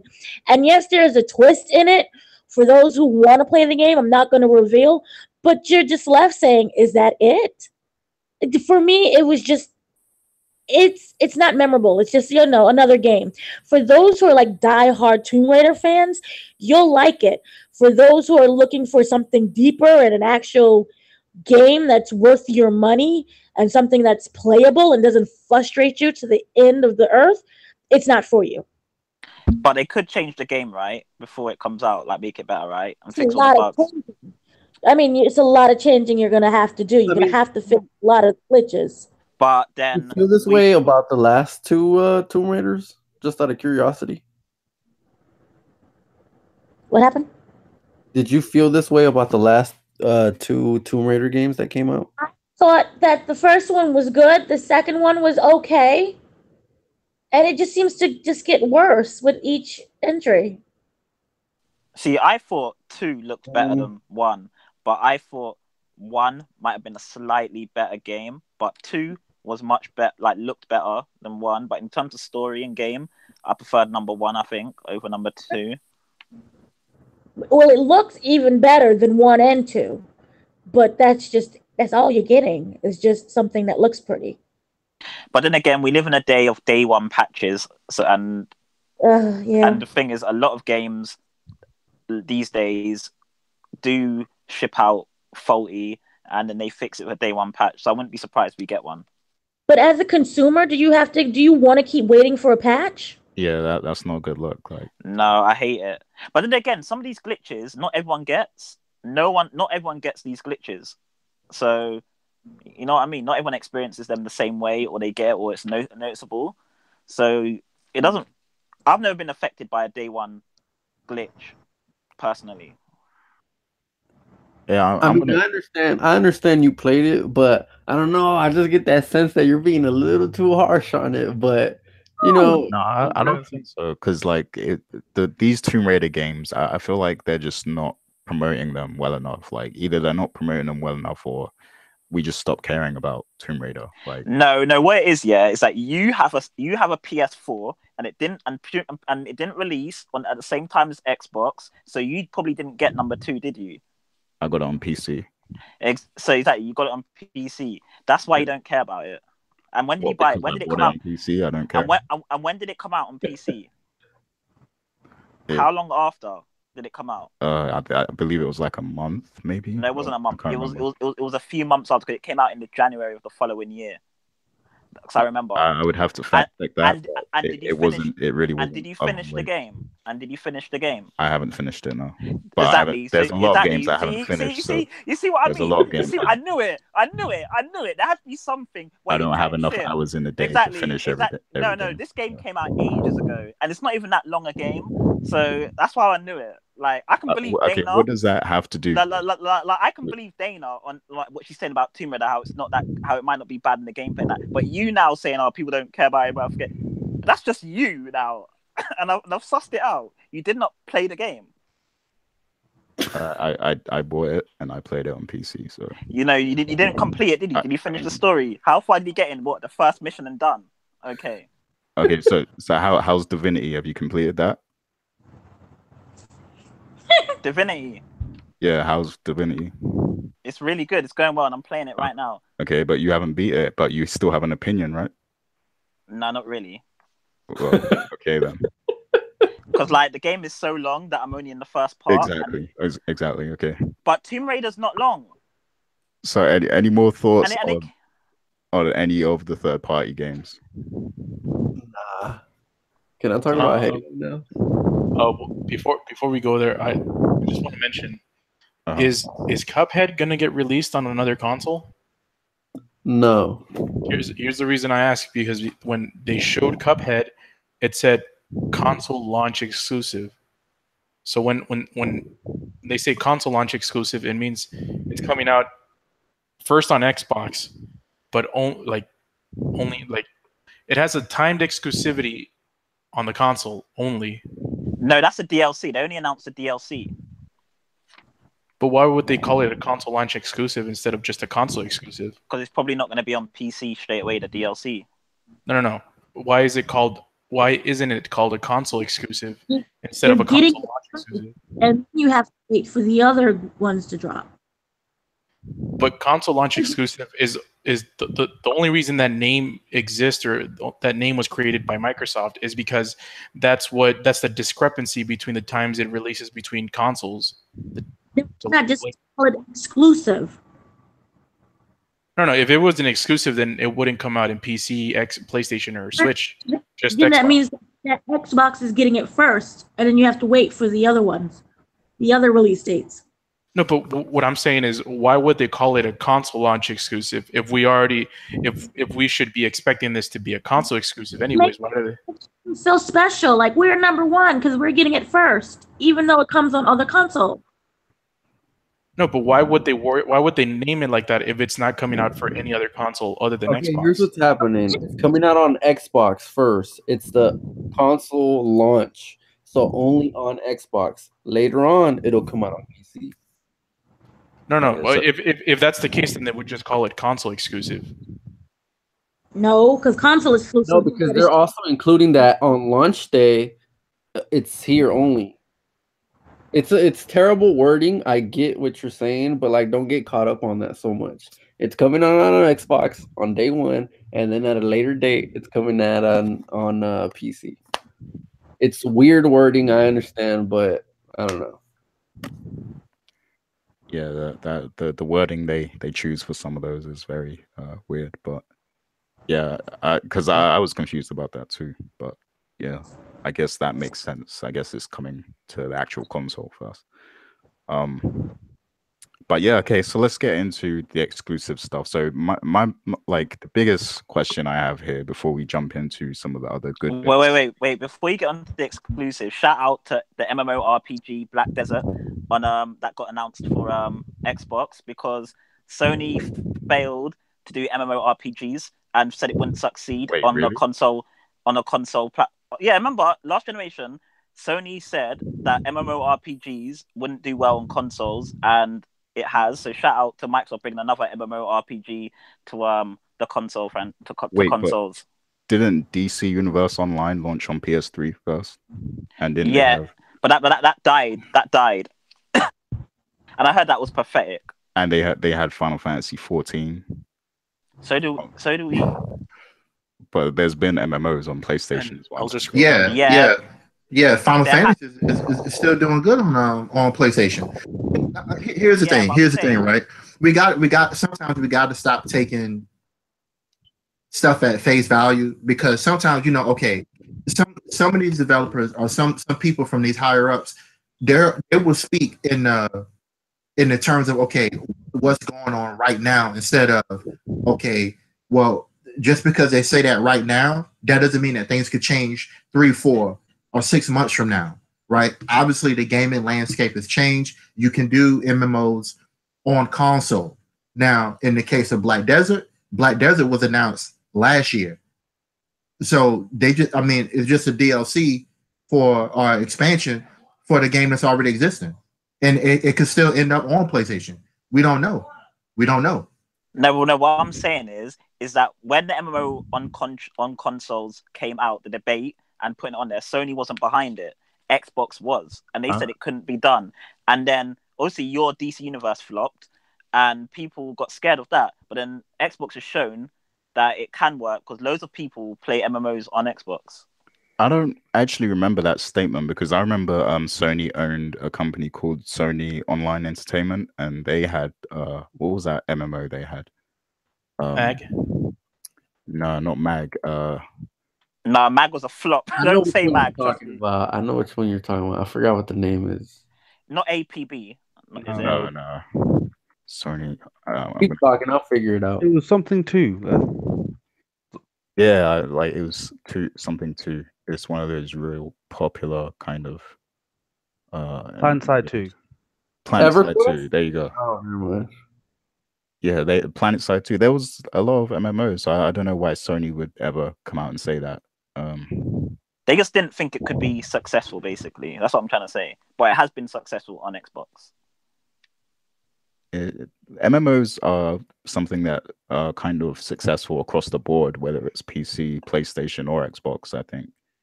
But I'm glad that we're actually getting some on Xbox. I think we need an exclusive one, but that's just me talking about we need one. But I'm just glad we're doing it. I agree with that. I think every company should probably invest in an MMO because those games can they can make a lot of money. Well, there was a cancelled Halo MMO, so Okay, yeah, we'll get to Halo. I wanted to talk about Crackdown 3, right? Because this game was first announced 5 years ago, and we're still seeing it at Microsoft conferences. And I can't remember, but did we get a release date at the end of that trailer they showed today? It just said February 2019. Okay. Yeah. Okay, so what are your thoughts on us still seeing Crackdown, and what are your thoughts on the actual trailer they showed today? And does it get you excited? Do we think they maybe reworked the game a little bit, made it better since last time, or what's your overall thoughts on it? Speaking from what we saw last year, I think it looks slightly better or better than what we saw last year. And I'm just speaking from with me and Gary when we was there live and we saw it. But the way they presented it, I would say it was better. But I think that with the cancellation of the delay of Crackdown, it wasn't a game that I was seeing that I expected them to either show. I think they could have saved it for a later time, like near launch, because it's almost like, yeah, you're taking a chance of promoting the game, and you could want to show it off, but at the same time, it's like you run the risk of being for lack of the butt of jokes, in the industry, where okay, every year you show this game, the game gets delayed. What's to make anything any different this time? Now, I'm not saying that I'm thinking that it's going to get delayed again, because with every delay, there's obviously the more time to spend in development, after a certain date, at least for my preference, they start to lose the money that they could have already made. You know what I'm saying? So the thing is, it's like, I think it was a catch 50-50, whether they should show it or not. But personally, I would rather something else take that spot. I didn't necessarily. It didn't really wow me. I mean, I like seeing Terry Crews in it, but we already knew he was in the game. So when PS4 got announced, which was the same conference as Crackdown 3, there's a game on PS4 called Deep Down that looked amazing and showed the power of the PS4. We have not seen anything from Deep Down, but Capcom releases Monster Hunter on Xbox, where's Deep Down? So at least we're getting to see Crackdown, but where's Deep Down that Sony has not shown? But that's, I mean, since... when Capcom's conference comes along, then we'll get to criticize them for that. No, but I'm just saying, people are like, where's Crackdown? Crackdown's taken so long to come out. Crackdown, we haven't seen anything. But where's Deep Down? We've only seen it once. And that was the same. And they actually had gameplay then, a little bit of gameplay, showing the power of the PS4. And that was the same conference that Crackdown got announced. But where's Deep Down? So no one can ever say anything about games getting delayed because Sony still hasn't shown us anything of Deep Down. And I've been waiting for that game. I think but stay tuned for the post Sony E3 show. Like just because both of them do stupid shit doesn't mean we can't criticize any of them. Like Right. I criticize Sony because Last Guardian was delayed for 20 years. I mean, it felt like 20 years. Right. Deep Down is another one of those games. Days Gone is getting delayed now. It's like, yeah, that's an issue with all these consoles. It's like, don't show us a game like 10 years before it actually releases, because it doesn't set a good precedence for your game. Like Sea of Thieves was delayed a lot of times, so a lot of expectations were set upon that game every time it was announced or showed in an E3, and when it came out, it underwhelmed a lot of people because the expectations of the game, since it kept getting shown, did not meet a lot of people's expectations. So it's like, Right. Who actually thought Sea of Thieves was going to be a good game? Who actually thought it was going to be a good game? Who in their right mind was excited for Sea of Thieves? Because I wasn't. 4 million people. people. Yeah, I mean, it was people excited about it because it's a new IP from Microsoft, something that we're kind of just now seeing because it's obviously okay. The game was trash. It looked trash. But that's your opinion. That's your opinion. That's not the opinion of everybody else. But it's still. But people are saying it's a good game. You're saying it's because it's a new IP. People are excited. It looked trash. It's like Fable Legends. Fable Legends was a new IP, a new type of game. I mean, and that got cancelled because it was trash. In my opinion, Sea of Thieves should never have been made. But look at the backlash it's getting. That's all subjective though. Like the only thing we're saying is like, you know, with Crackdown 3. Like, Ed, was you excited for Sea of Thieves? Was you excited jumping out your seat for Sea of Thieves? Ed, was you excited for Sea of Thieves? Not once I realized what that game was. No. Here's what I want to say on the whole thing with delays, right? The way different companies handle delays are different. So if we look at Sony, right? If a game is delayed, most times they're just not going to constantly continuously keep showing that game just to have it delayed, just to show it, and it gets delayed again, just to show it, and it gets delayed again, right? Whereas, okay, if the game is delayed or it's not coming, they're just not going to show it until they're ready to show it. And with Microsoft case, the case that they've been running into this generation is, okay, I mean, just speaking to Crackdown, okay, we show it, they get delayed. We show it for every year they showed it. It's been delayed for that in that same year. I mean, granted, we know that games, and I think it's a nitpicky to harp on because we all know that games take a long time. It is not like movies where, hey, you make the movie and it's all, you know, everything's kind of like, you know, pieced together. Once all the scenes come together, edit, boom, it's out the door. Games aren't made like that, right?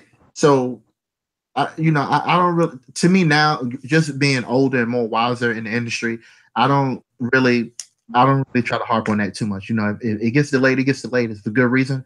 Whatever reasons, I don't know. But I just want the game to be good. That's all. The thing is, right, I rather get updates on the game. I like seeing the trailers because at least I know it's coming.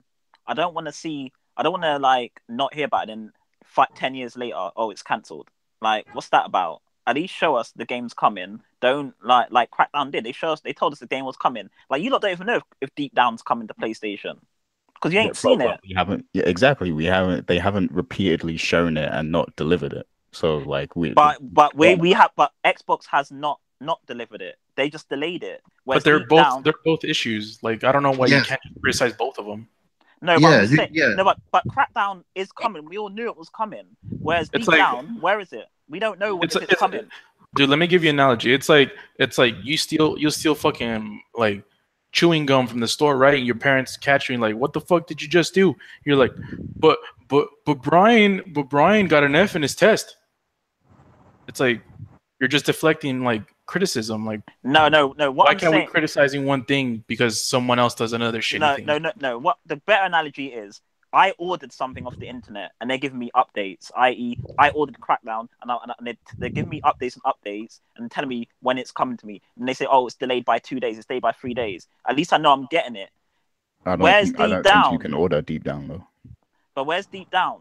That's what I'm trying to say. Where is Deep Down? You don't know. Nobody's asking for it, and that would be a question for Microsoft. Number two, you gotta look at it like this. Okay, if Deep Down gets delayed, what other game is that company that had Deep Down, right, or a partnership? In this case, would be Capcom and Sony. Are they delivering other games that I can play in the meantime, whether this game comes or not? Right? I already know the answer to that. Yes. They gave us Monster Hunter on a consoles, which no one really asked for because they didn't know it was going to be on both consoles. And they've given us so many other games that you must think, where is this great game that you showed off? How are you making all this game? Yeah, but you're the only one bringing it up, but we have to get through some of these other topics though. Because you guys, Sony fanboys, know that ain't coming. But we're not. This isn't the Sony recap show. We play multiple games on multiple consoles. Like we're not. I have Xbox One X, Nintendo Switch. I have plenty of games. I don't. Let me calm down. No, go for it, Reggie. Yeah, come on, man. Say what you have to say. No, I hate that. I hate when. But I went direct to the fanboy thing. Put in this category. Well, no, but I mean the fact that you said, okay, you guys are Sony fanboys. No, we're not. No, we're not. Swift. But it's not him. He plays everything. He ain't got an Xbox. He don't play everything. I got Windows. I can play Xbox games. So. You don't though. But you don't. I'm calming down. I gotta calm down. Yeah, like let's move it along because we have some other stuff to get through. So let's put focus on this studio thing because, like we said, this is one of the biggest things. So the actual studios they got was hold on, I got the list right here. So they've got Undead Labs, Playground Games, Ninja Theory, Compulsion Games, and what was the Santa Monica studio they have? The Initiative. Team Initiative, yeah. Initiative. Okay. So yeah, they've got some good studios there with they've each got their own kind of library of titles that they worked on. Of course, Ninja Theory is the biggest one of them all, and Ninja Theory made Heavenly Sword, right, for the PlayStation. Was that them? Yeah, that was them. Yep. Yeah, so yeah, they've got a lot of history on both these consoles. They also made Ninja Gaiden, right? No, they made Devil May Cry. Oh, okay. The reboot. And Enslaved, I think. Yeah, Enslaved. Yeah, so there's a strong legacy there, and this is definitely the megaton of the show because this means they have a lot coming for the future. So like I just want to get a couple of your theories, what you think Microsoft will do with these studios and titles we might even see coming from them in the future. So I'm going to start with you, Carlos. What's your thoughts? Yeah, I mean the whole Ninja Theory stuff no one saw, which was crazy. Like that's probably the highlight of the show for me. We recently got announced that Hellblade was coming out for the Xbox a couple of months ago.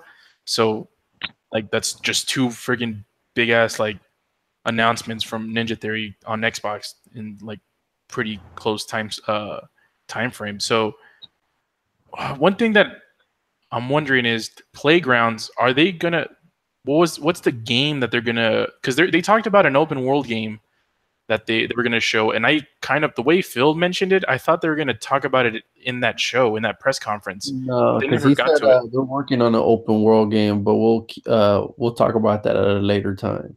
Well, he said we'll Right. talk about it later, and then the whole crowd went crazy, like, oh shit, there's gonna be another surprise.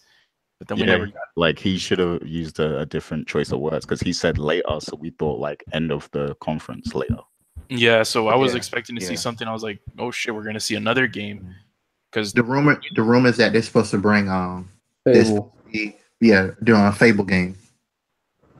yeah. So I'm really curious to see what that game is and what they can do because they already do a great job with Forza Horizon, and I'm pretty sure they're gonna keep doing that. I don't know if they're gonna do it as frequently as they do it now, but yeah, I'm really excited. The only thing I'm not excited is the name of the new studio, Team Initiative. Come on, really, man?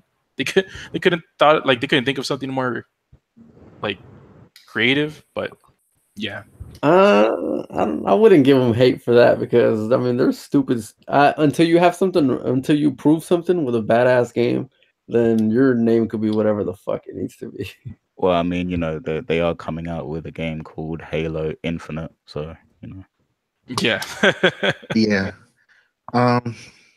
My thoughts on the studios. Number one, like I mentioned at the top of the show. I love the fact that Phil, he's definitely delivering on the promise of doubling down and really growing that first party studios because before they really only had a handful of studios. I mean, you could pretty much count their studios on one hand, if that, right? Probably on fingers even. But the fact that they're doing this, but like I said before, it's good that they have these studios, but it's probably going to be at least I would say 2 to 4 years tops before we actually see something from them. I mean, now I think that we'll see something from one of those studios next year. It's going to take a while for the, fully staffed and, well, not all of them, but some of them are already staffed. But just as far as what game they want to do, what bold new IPs they want to bring to the table, which is only it only helps Microsoft because this is something that they've needed. And I've been asking for this at least for like the past 4 years. So and they have delivered on that. Ninja Theory, I thought was like a big. To me, that was like probably the biggest. To me, that was the biggest announcement of the conference. Like, man, Ninja Theory. I mean, these guys are legendary. You know the work that they can do, and I feel like, yeah, they now have they already have like marquee studios within their stable, but that just it's only going to add to that. So I'm looking forward to see what they're bringing in the future.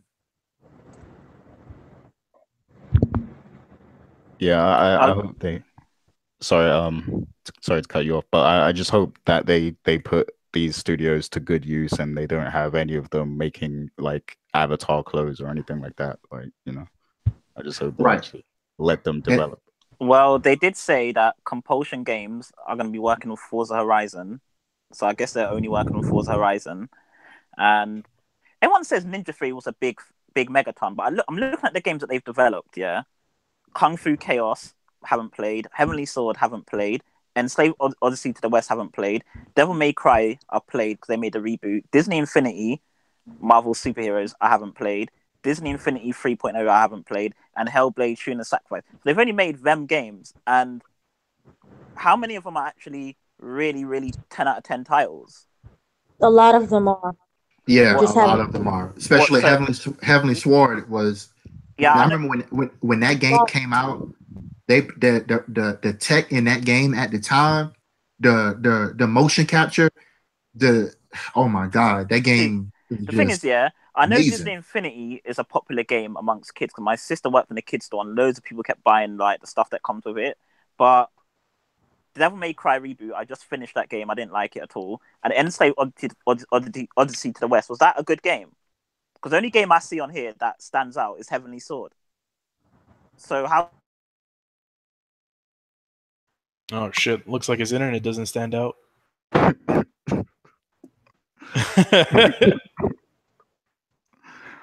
mean, it's a studio that like Heavenly Sword is a great game.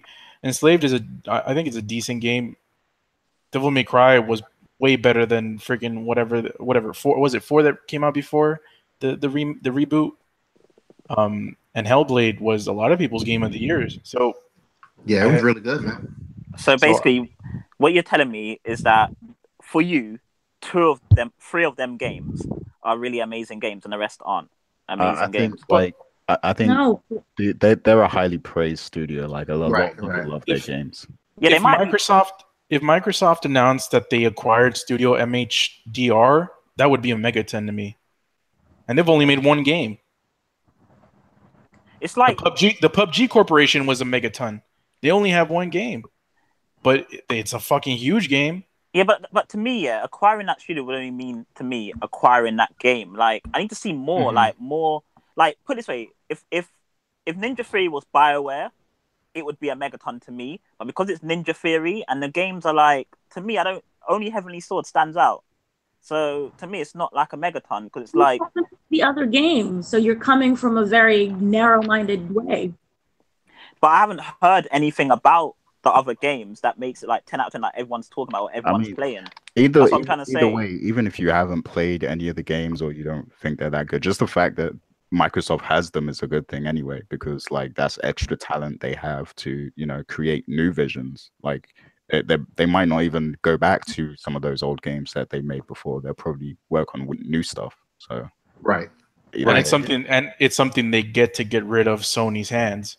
Like Sony could always count on those Ninja Theory games. Like last year, a lot of people were praising Hellblade. It's like this is only on PlayStation 4, but now those games are not going to be on PlayStation. So it's just something that Microsoft has in their arsenal to like compete, And it's something that honestly I'm really happy with.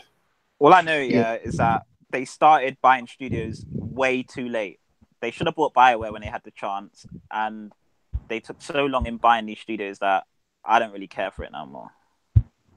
Well, okay, let me ask you this. Would you rather them stick with the same studios that they had and you keep getting the same thing that you always gotten, which by most people's accounts, not saying you, because I'm putting this in preference, every year it's going to be the same. It's going to be the same trifecta every year. Forza Gears Halo. Forza Gears Halo. We might get something else. Forza Gears Halo. Would you rather that, or would you rather them? Okay, I need to put some other ingredients in this food to make it even more tastier.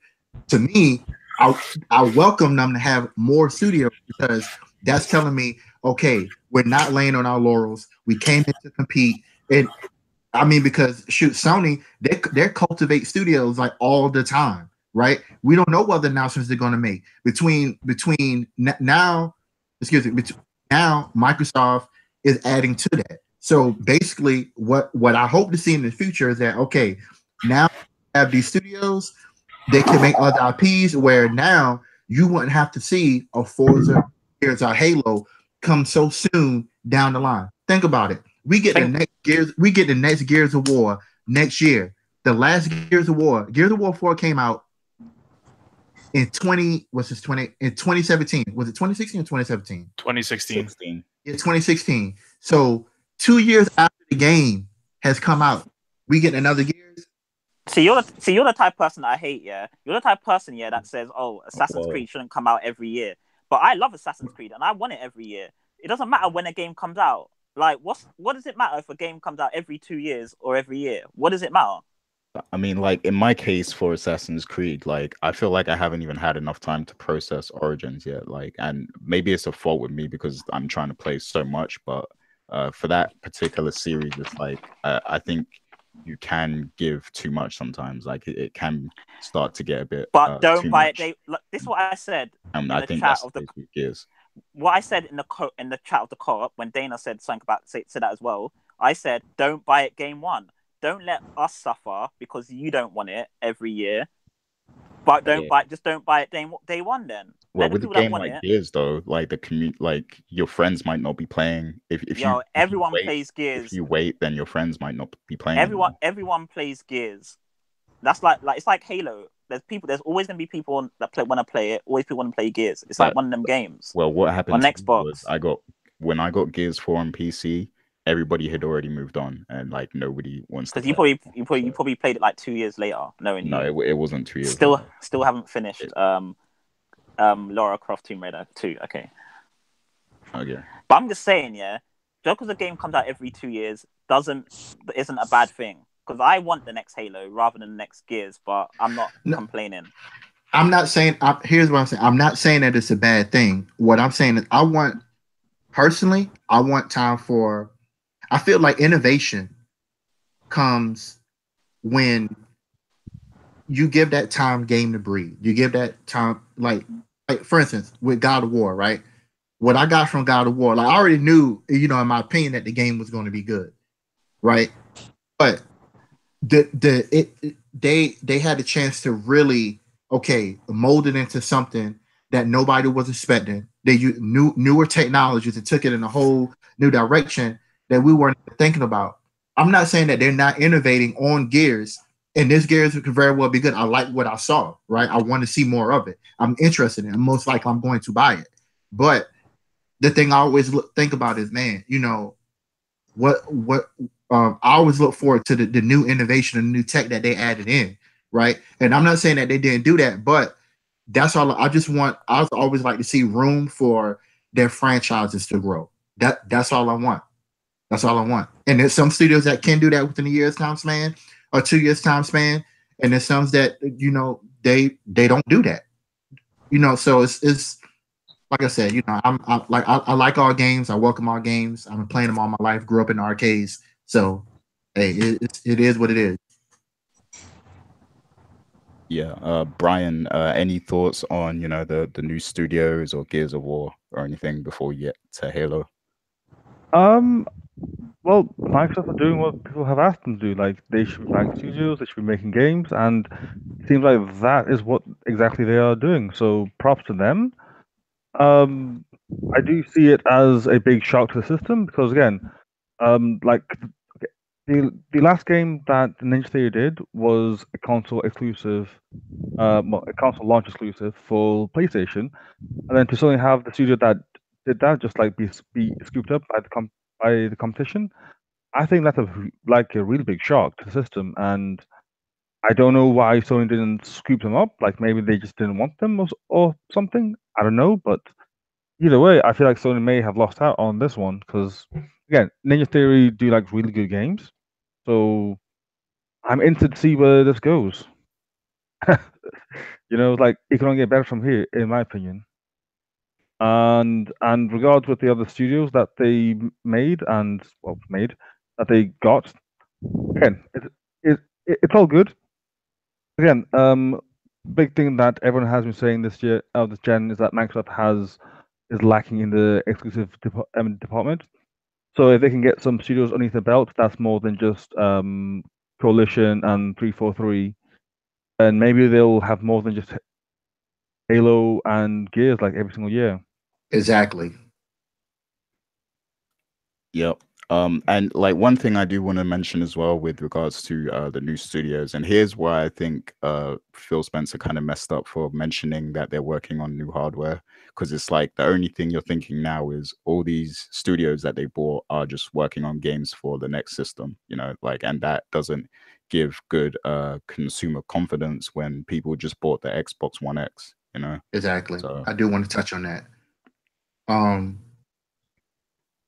Yeah, about that, because when he mentioned hardware and you paid attention to the screen, I was like, if they show another Xbox, this is not going to be good, because I was like, okay, we know that other systems are in play, that you're making another console. We get that.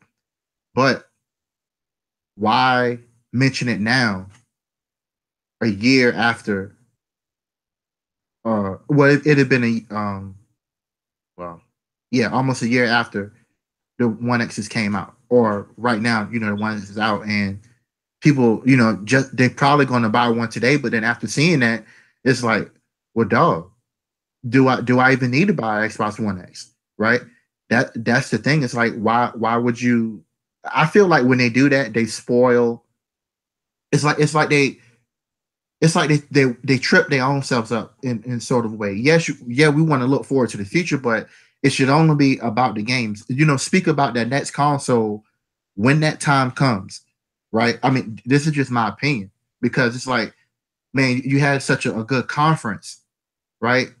And now, I felt like it's like if you had a good peanut butter and jelly sandwich and you pour water on it, it might still be somewhat good, but not as good as it could have been if you didn't pour water on it.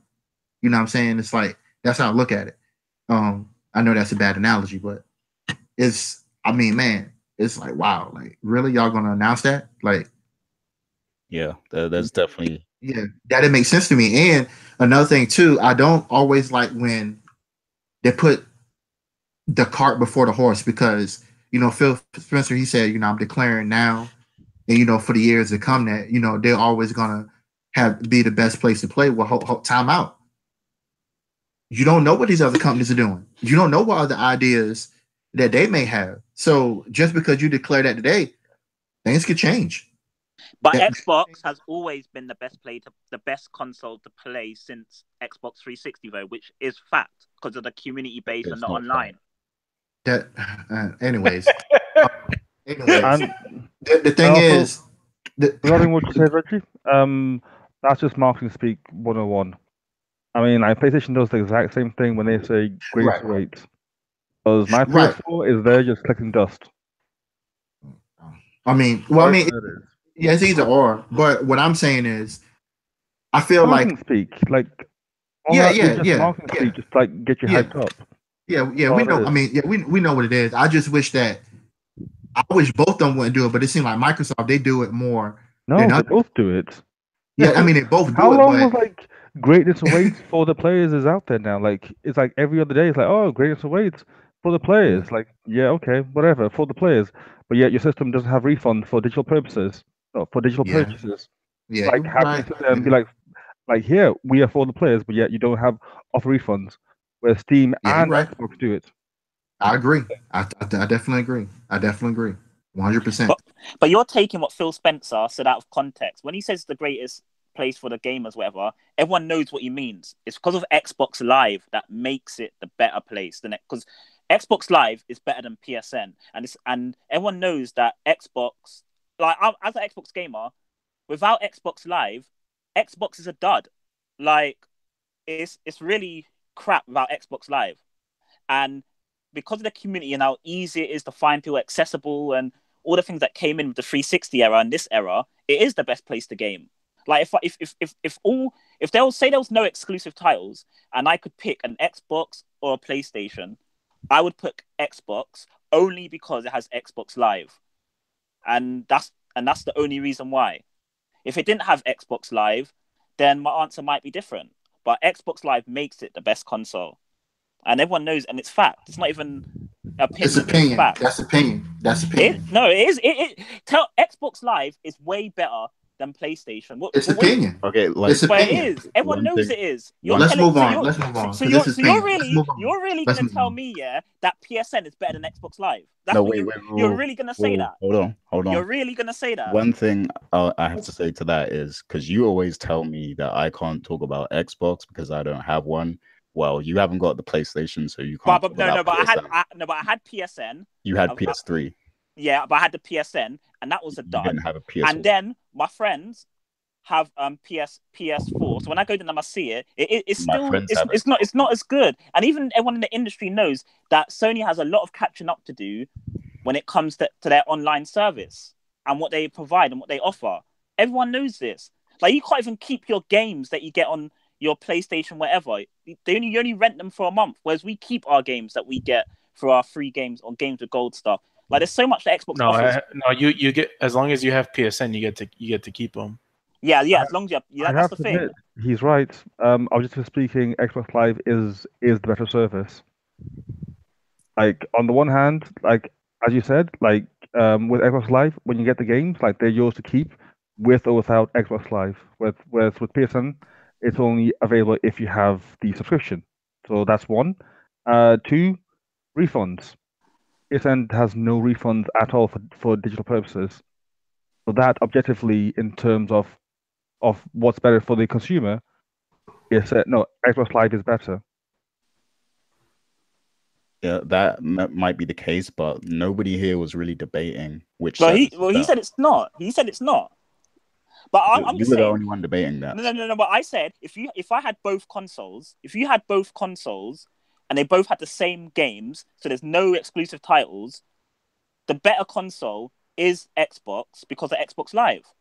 But what about like the X versus the Pro and stuff like that? Well, the Xbox One X multi-platform games I'm talking about. The multi-platform games are run much better and look better on Xbox No, yeah, One but X. you never brought that up. You just brought up the whole Xbox Live stuff. I'm saying Yeah, it's just a multifaceted argument. Like people can say, like the UI is way better on the PlayStation. Someone else can say the UI is way better on the Xbox. It's like a lot of people have different criteria to what their expectations should be on what a console should do. So like if most people say Xbox, then most people say Xbox, but it's not going to be everyone. It's a subjective form of yeah, okay, yeah, I get what you're of saying. way to looking at it. Because you can judge it on different things, basically. Yeah, I get what you're saying. Yeah, because someone could say I prefer the physical version of this console better than this one because it takes up less space, or like a lot of people have different things that they just prefer about their consoles. Like my friends are on this console, or you know what I mean. But as I said at the start, without Xbox Live, Xbox is a dud. I'm just saying that right now. I'm putting it out there. Xbox is not worth getting without Xbox Live. That's a hell of a statement, but it's true.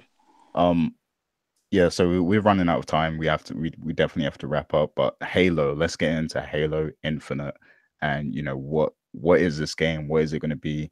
They've got a completely new engine. It looks different. I'm not sure on. I know what we saw was CGI, but yeah, I'm not sure what kind of direction they're going in here.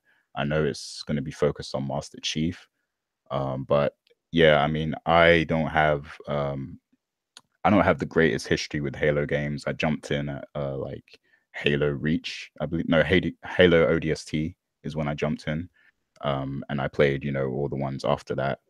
But Ed, I'm gonna go to you if you're there, because I know that you love Halo. It's your baby. So let us know what was going through your mind when you saw Halo Infinite, and do you have any theories, or what do you think about the game? I mean, well, obviously we didn't really see much. We saw a CG trailer, but apparently that's in-game footage. I mean, that's obvious cutscene. I wouldn't say that's like, real-time gameplay or whatever. But man, I mean, I'm a fan of Halo, like you mentioned. I'm kind of like you with Overwatch. If a Halo game drops, I'm playing it for 2 years straight. Like that's the way I am with Halo. Like I just fucking love Halo. But I mean, initially I was, I'm happy about the announcement, more Halo is cool, but I'm just not happy with the way I want more, and I think Halo deserves a little more. And then I got a little bit salty as well because they showed Gears 5. Yeah, I was about to say that. Not only that, they showed like a good story section part. They showed 3 Gears. And yeah, they showed you 3 different Gears games. Then they showed you Gears 5, which is the big AAA one. They show you a cutscene. They give you a little bit of info about the story. You're playing as Kate now, and you get some gameplay in there. Yes.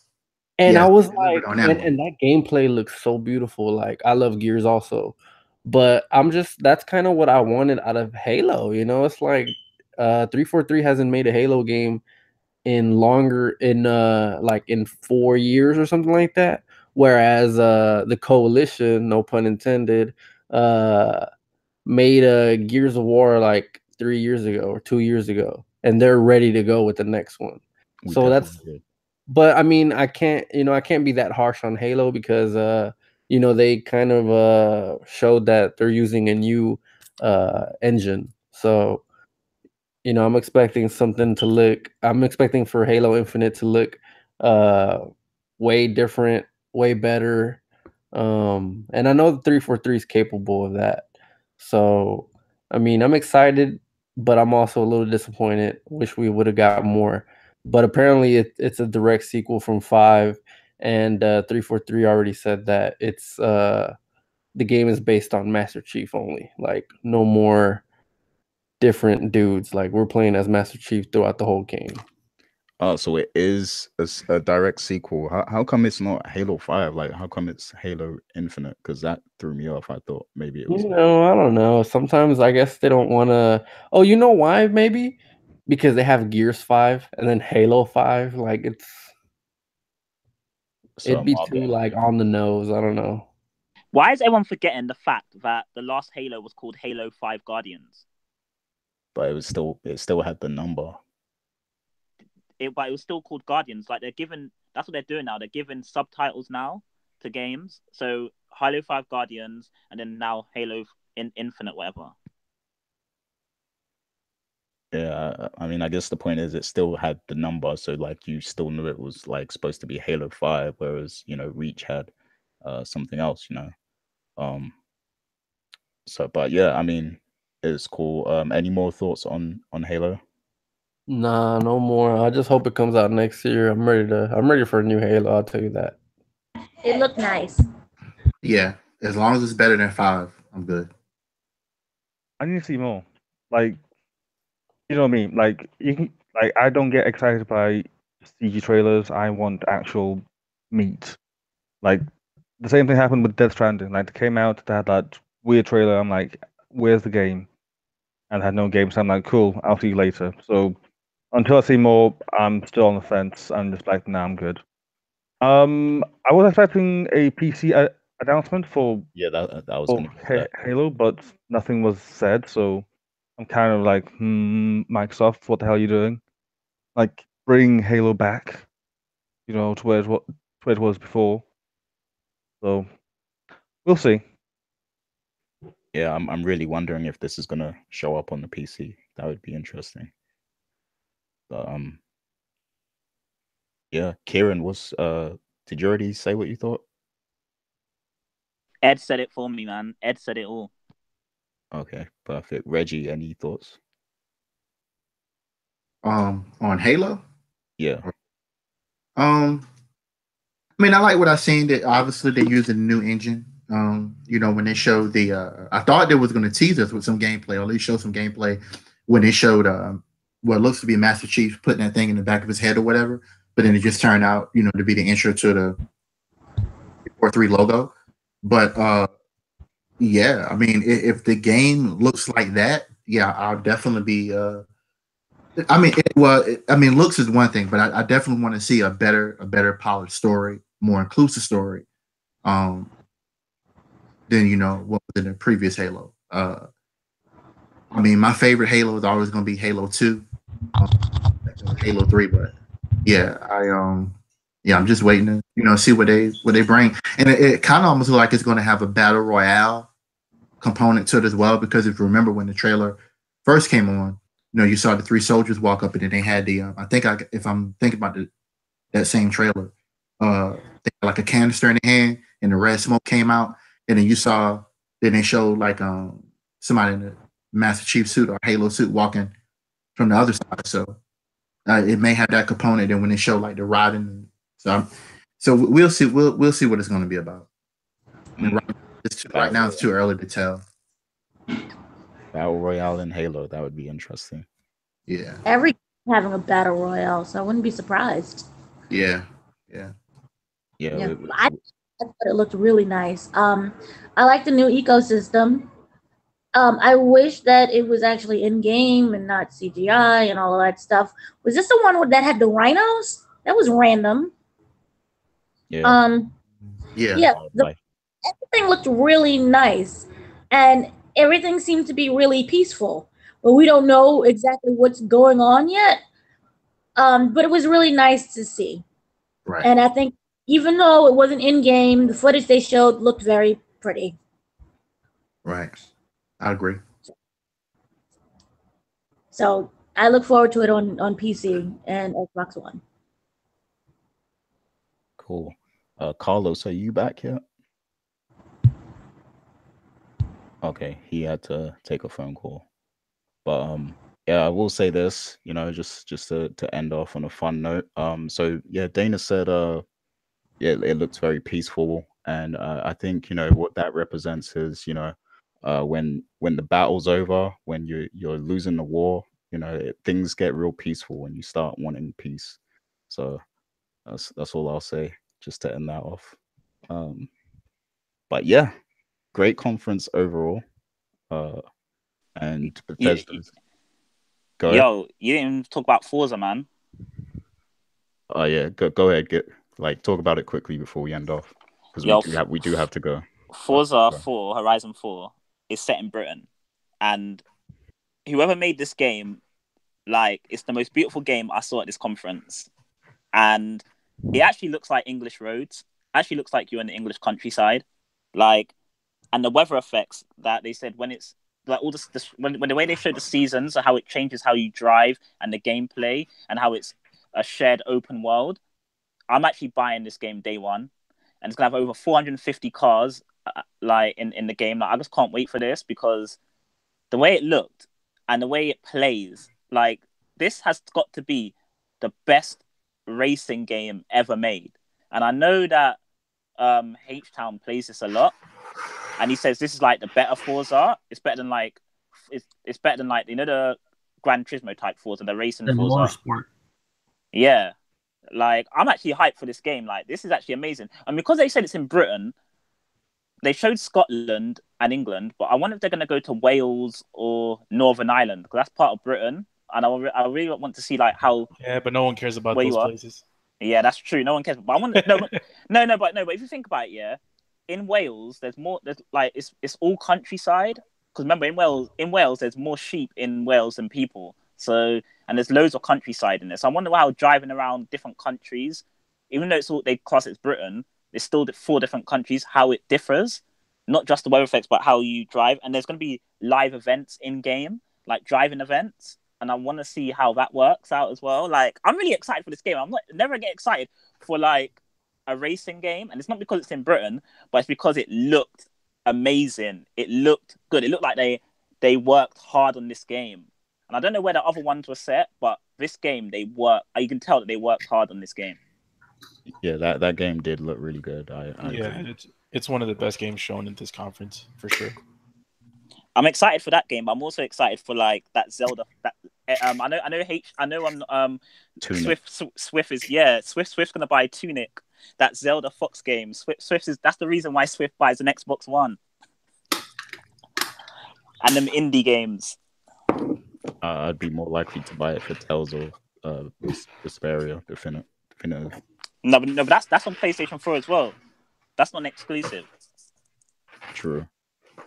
Brian, you got any thoughts on Forza? Because I know you're heavy into driving games.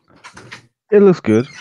I like the fact that they're pushing it for 60 frames per second, which is good because by now all racing games should be at 60. Like, racing games at 30 just looks really weird. It's like fighting games at 30 frames. It just looks really odd and choppy. So yeah, that's a plus on that. It looks good. Yeah, go on. Do you play these Forza games, a lot? Not a lot. I dabbled in them like a bit back then, but these days, I just fallen off with racing games. Because I want to know, how does the shared world work? Because on Monster Hunter, someone creates a room, then anyone can jump into the room, and it's like a shared space gathering hub where you can go off and fight monsters together. But in Forza, how does it work? Because they said it's a shared world, so I just want to know how it works.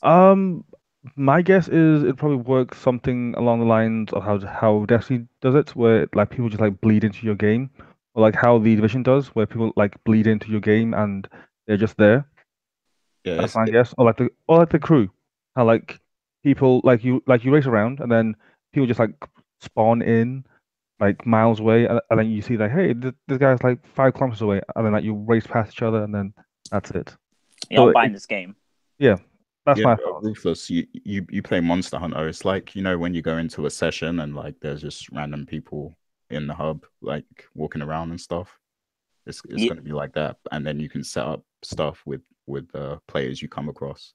Oh, so you actually have to create your own session before you can't just. Okay, yeah, I get it now. You can join sessions too. Yeah, I'm waiting for this game, man. All of you better get it if you guys have Xbox Ones. Yeah. Yeah, so it's definitely a great looking game for all driving fans, and the fact that, you know, you can get it for $10 if you join up for Games Pass, so that's a plus right there. Carlos, you was away when we were talking about Halo, so just to end off, give us your thoughts on Halo Infinite. Halo's got rhinos now, apparently. So yeah, like I mentioned earlier, it's the game didn't really show much other than sort of the environment that you're in and the Master Chiefs in it, and the title. So my thing is, I guess, kind of like what I don't know who mentioned it, but someone mentioned how we're getting more Gears information than we are Halo, and Gears came out 2 years ago, and Halo 5 came out, I think, in 2014, if I'm not mistaken. Yeah. 2014, 2015. So Yeah. I really want to see more Halo. Halo, I was the biggest Halo like fanboy back in the day, especially the Bungie Halos for sure. But I kind of fallen off after the last two, so hopefully this gets to reinvigorate me more in the franchise. You know, because I mean 343 doesn't do a bad job. It's just that when you think when I think back in the day with the old Halos, they used to innovate so much, man. So much for console first person shooters with like clans and voice chat, like little lobbies for voice chat, and freaking what's that called, the one that you can create your Forge. Like they used to innovate so much, and like the stories were always good. The combat was top notch. That's why Destiny had good combat, because they pretty much got the Halo formula in a sense. um so yeah, I'm hoping that they show more of Infinite, hopefully sometime this year again.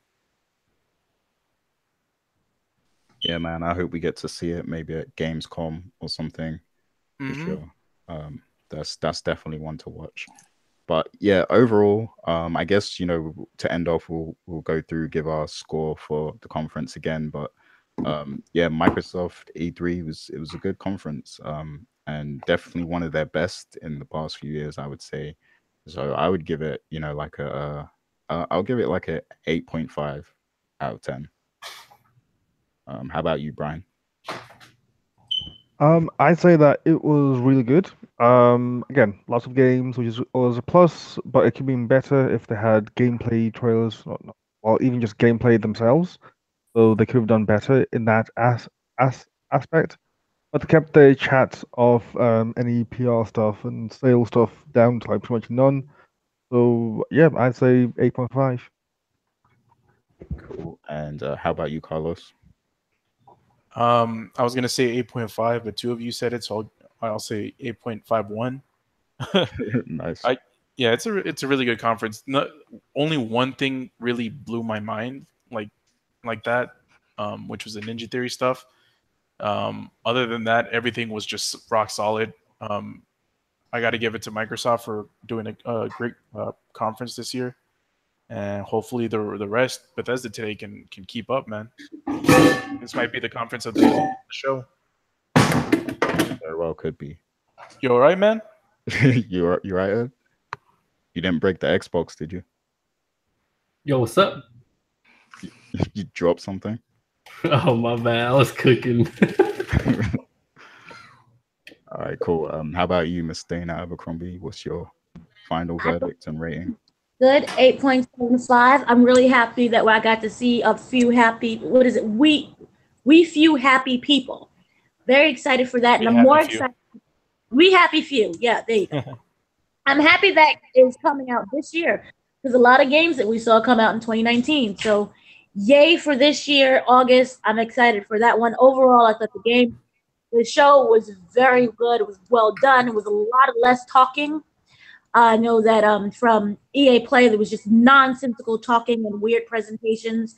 No one was nervous. They got right to the point. They showed you the game, and that was it. So I'm very happy about that. They did very good. I hope they keep it up for the next year. So we can stop sucking. Okay, how about you, Ed? If you're okay over there. All right, I'm gonna give them a 10 out of 10. I love what I saw today.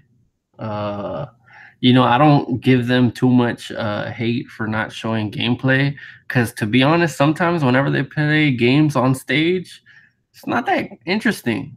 Like, so I think game announcements, like, you know, like showing a trailer, I get it. We're gonna see gameplay throughout the week. I personally don't need to see it on stage. So I'm cool with just like, bam, here's a Cyberpunk trailer. Like, I care about the announcements and reveals and new shit. And I feel like they showed a lot of new stuff. So Interesting. Okay, keep that same energy for tomorrow at the Sony conference. But yeah. How about you, Kieran? I'm gonna give it a 10 out of 10 because last year they showed all games, and there weren't a lot of gameplay last year. There were just games they were announcing. This year, only 4 games didn't have gameplay. So I don't know what you lot were talking about. How there could have been more gameplay. Only 4 games did not show gameplay out of the 50. So Which that makes ones? it 46. Halo 6 didn't show any. Let me look at my list. Halo 6 didn't show any. Cuphead. Session didn't show any. Oh, Cuphead is already out. I don't But think isn't it an expansion? No, it's a DLC. It's just DLC. But we didn't get the gameplay for that. Who cares about that? It's already out. You know what the gameplay is like. We've already Battletoads and Gears Pop. Because I think Gears of Pop is going to be a battle royale type game, or it might be. You know how Lego Star Wars is, where it's like a Lego Star Wars, but this might be like a pop version for like Gears of War. And I can't remember what I can't. You forgot Cyberpunk. Yeah, Cyberpunk as well didn't show anything. Everything else I've got on the list showed gameplay. So like Halo 6, Ori 2, Skiko, that Japanese game, and all these other games like Crackdown 3 and Neo Automata, they all showed gameplay. Wait, did Just Cause show gameplay? Yeah, it showed gameplay, and so did Crackdown 3. So everything showed gameplay Nah, except Just Cause was in engine, I think, or something like that. Yeah, it was like but it was still gameplay. Like it was like Crackdown. Crackdown showed gameplay, but it was like from the game, like how you're gonna play the game. It wasn't like a cutscene or trailer or anything like that. So yeah, so only like 4 games out of the 50 they showed gameplay. So I'm really impressed, and it was a 10 out of 10. And like I said with Ed, I like all the reveals and that the games that are coming. So I give them 10. This is the best E3 conference from this generation, like just this gen. Because last gen conferences were way better, but this generation, I think they don't compare to last generation. But this is the best console that anyone's ever had. So I give them a 10 out of 10. All right, I don't agree with that, but we'll talk about that off air. How about you, Reggie? I'm not one to do the score thing, but if I had to do a score, I would say probably 8 out of 10. But beyond that, I'm just happy that Yo, Reggie, you sound like a robot. Yeah, you really sound like a robot right now. What about now? No, you still. Well, hopefully you guys can hear me. Oh, you're good now. Okay, that's better. Yeah. Okay, yeah. I don't really do the score thing. I'm not a numbers guy, but if I had to give one, it'd be an 8 out of 10. But beyond that, I mean, besides that, excluding the score or whatever, I'm just happy that they did the things that in my opinion, that I thought they needed to do, for the conference, for what they had to do. So, I thought all in all it was solid. They knocked it out of the park. So everybody pretty much gets what they want. Oh, yeah, I just want to say one thing, yeah. If Sony start this conference off with PlayStation 2, PS3, PlayStation 2. PS4 sales or numbers again, like they've done every single conference, they get a 1 out of 10. Because no, they should not be mentioning PS2 or PS3 at this conference. When have they started a show like every conference they start with PS2, PS3 talking about it, and they always haven't. They do. They talk sales for the first 10 minutes. No, they don't. Yeah, they do. They always talk about stats. Yeah, I bet they did last year or the year. They haven't for the past 4 years. Past 4 years. Okay, so if I go with 2013, because it was transition period.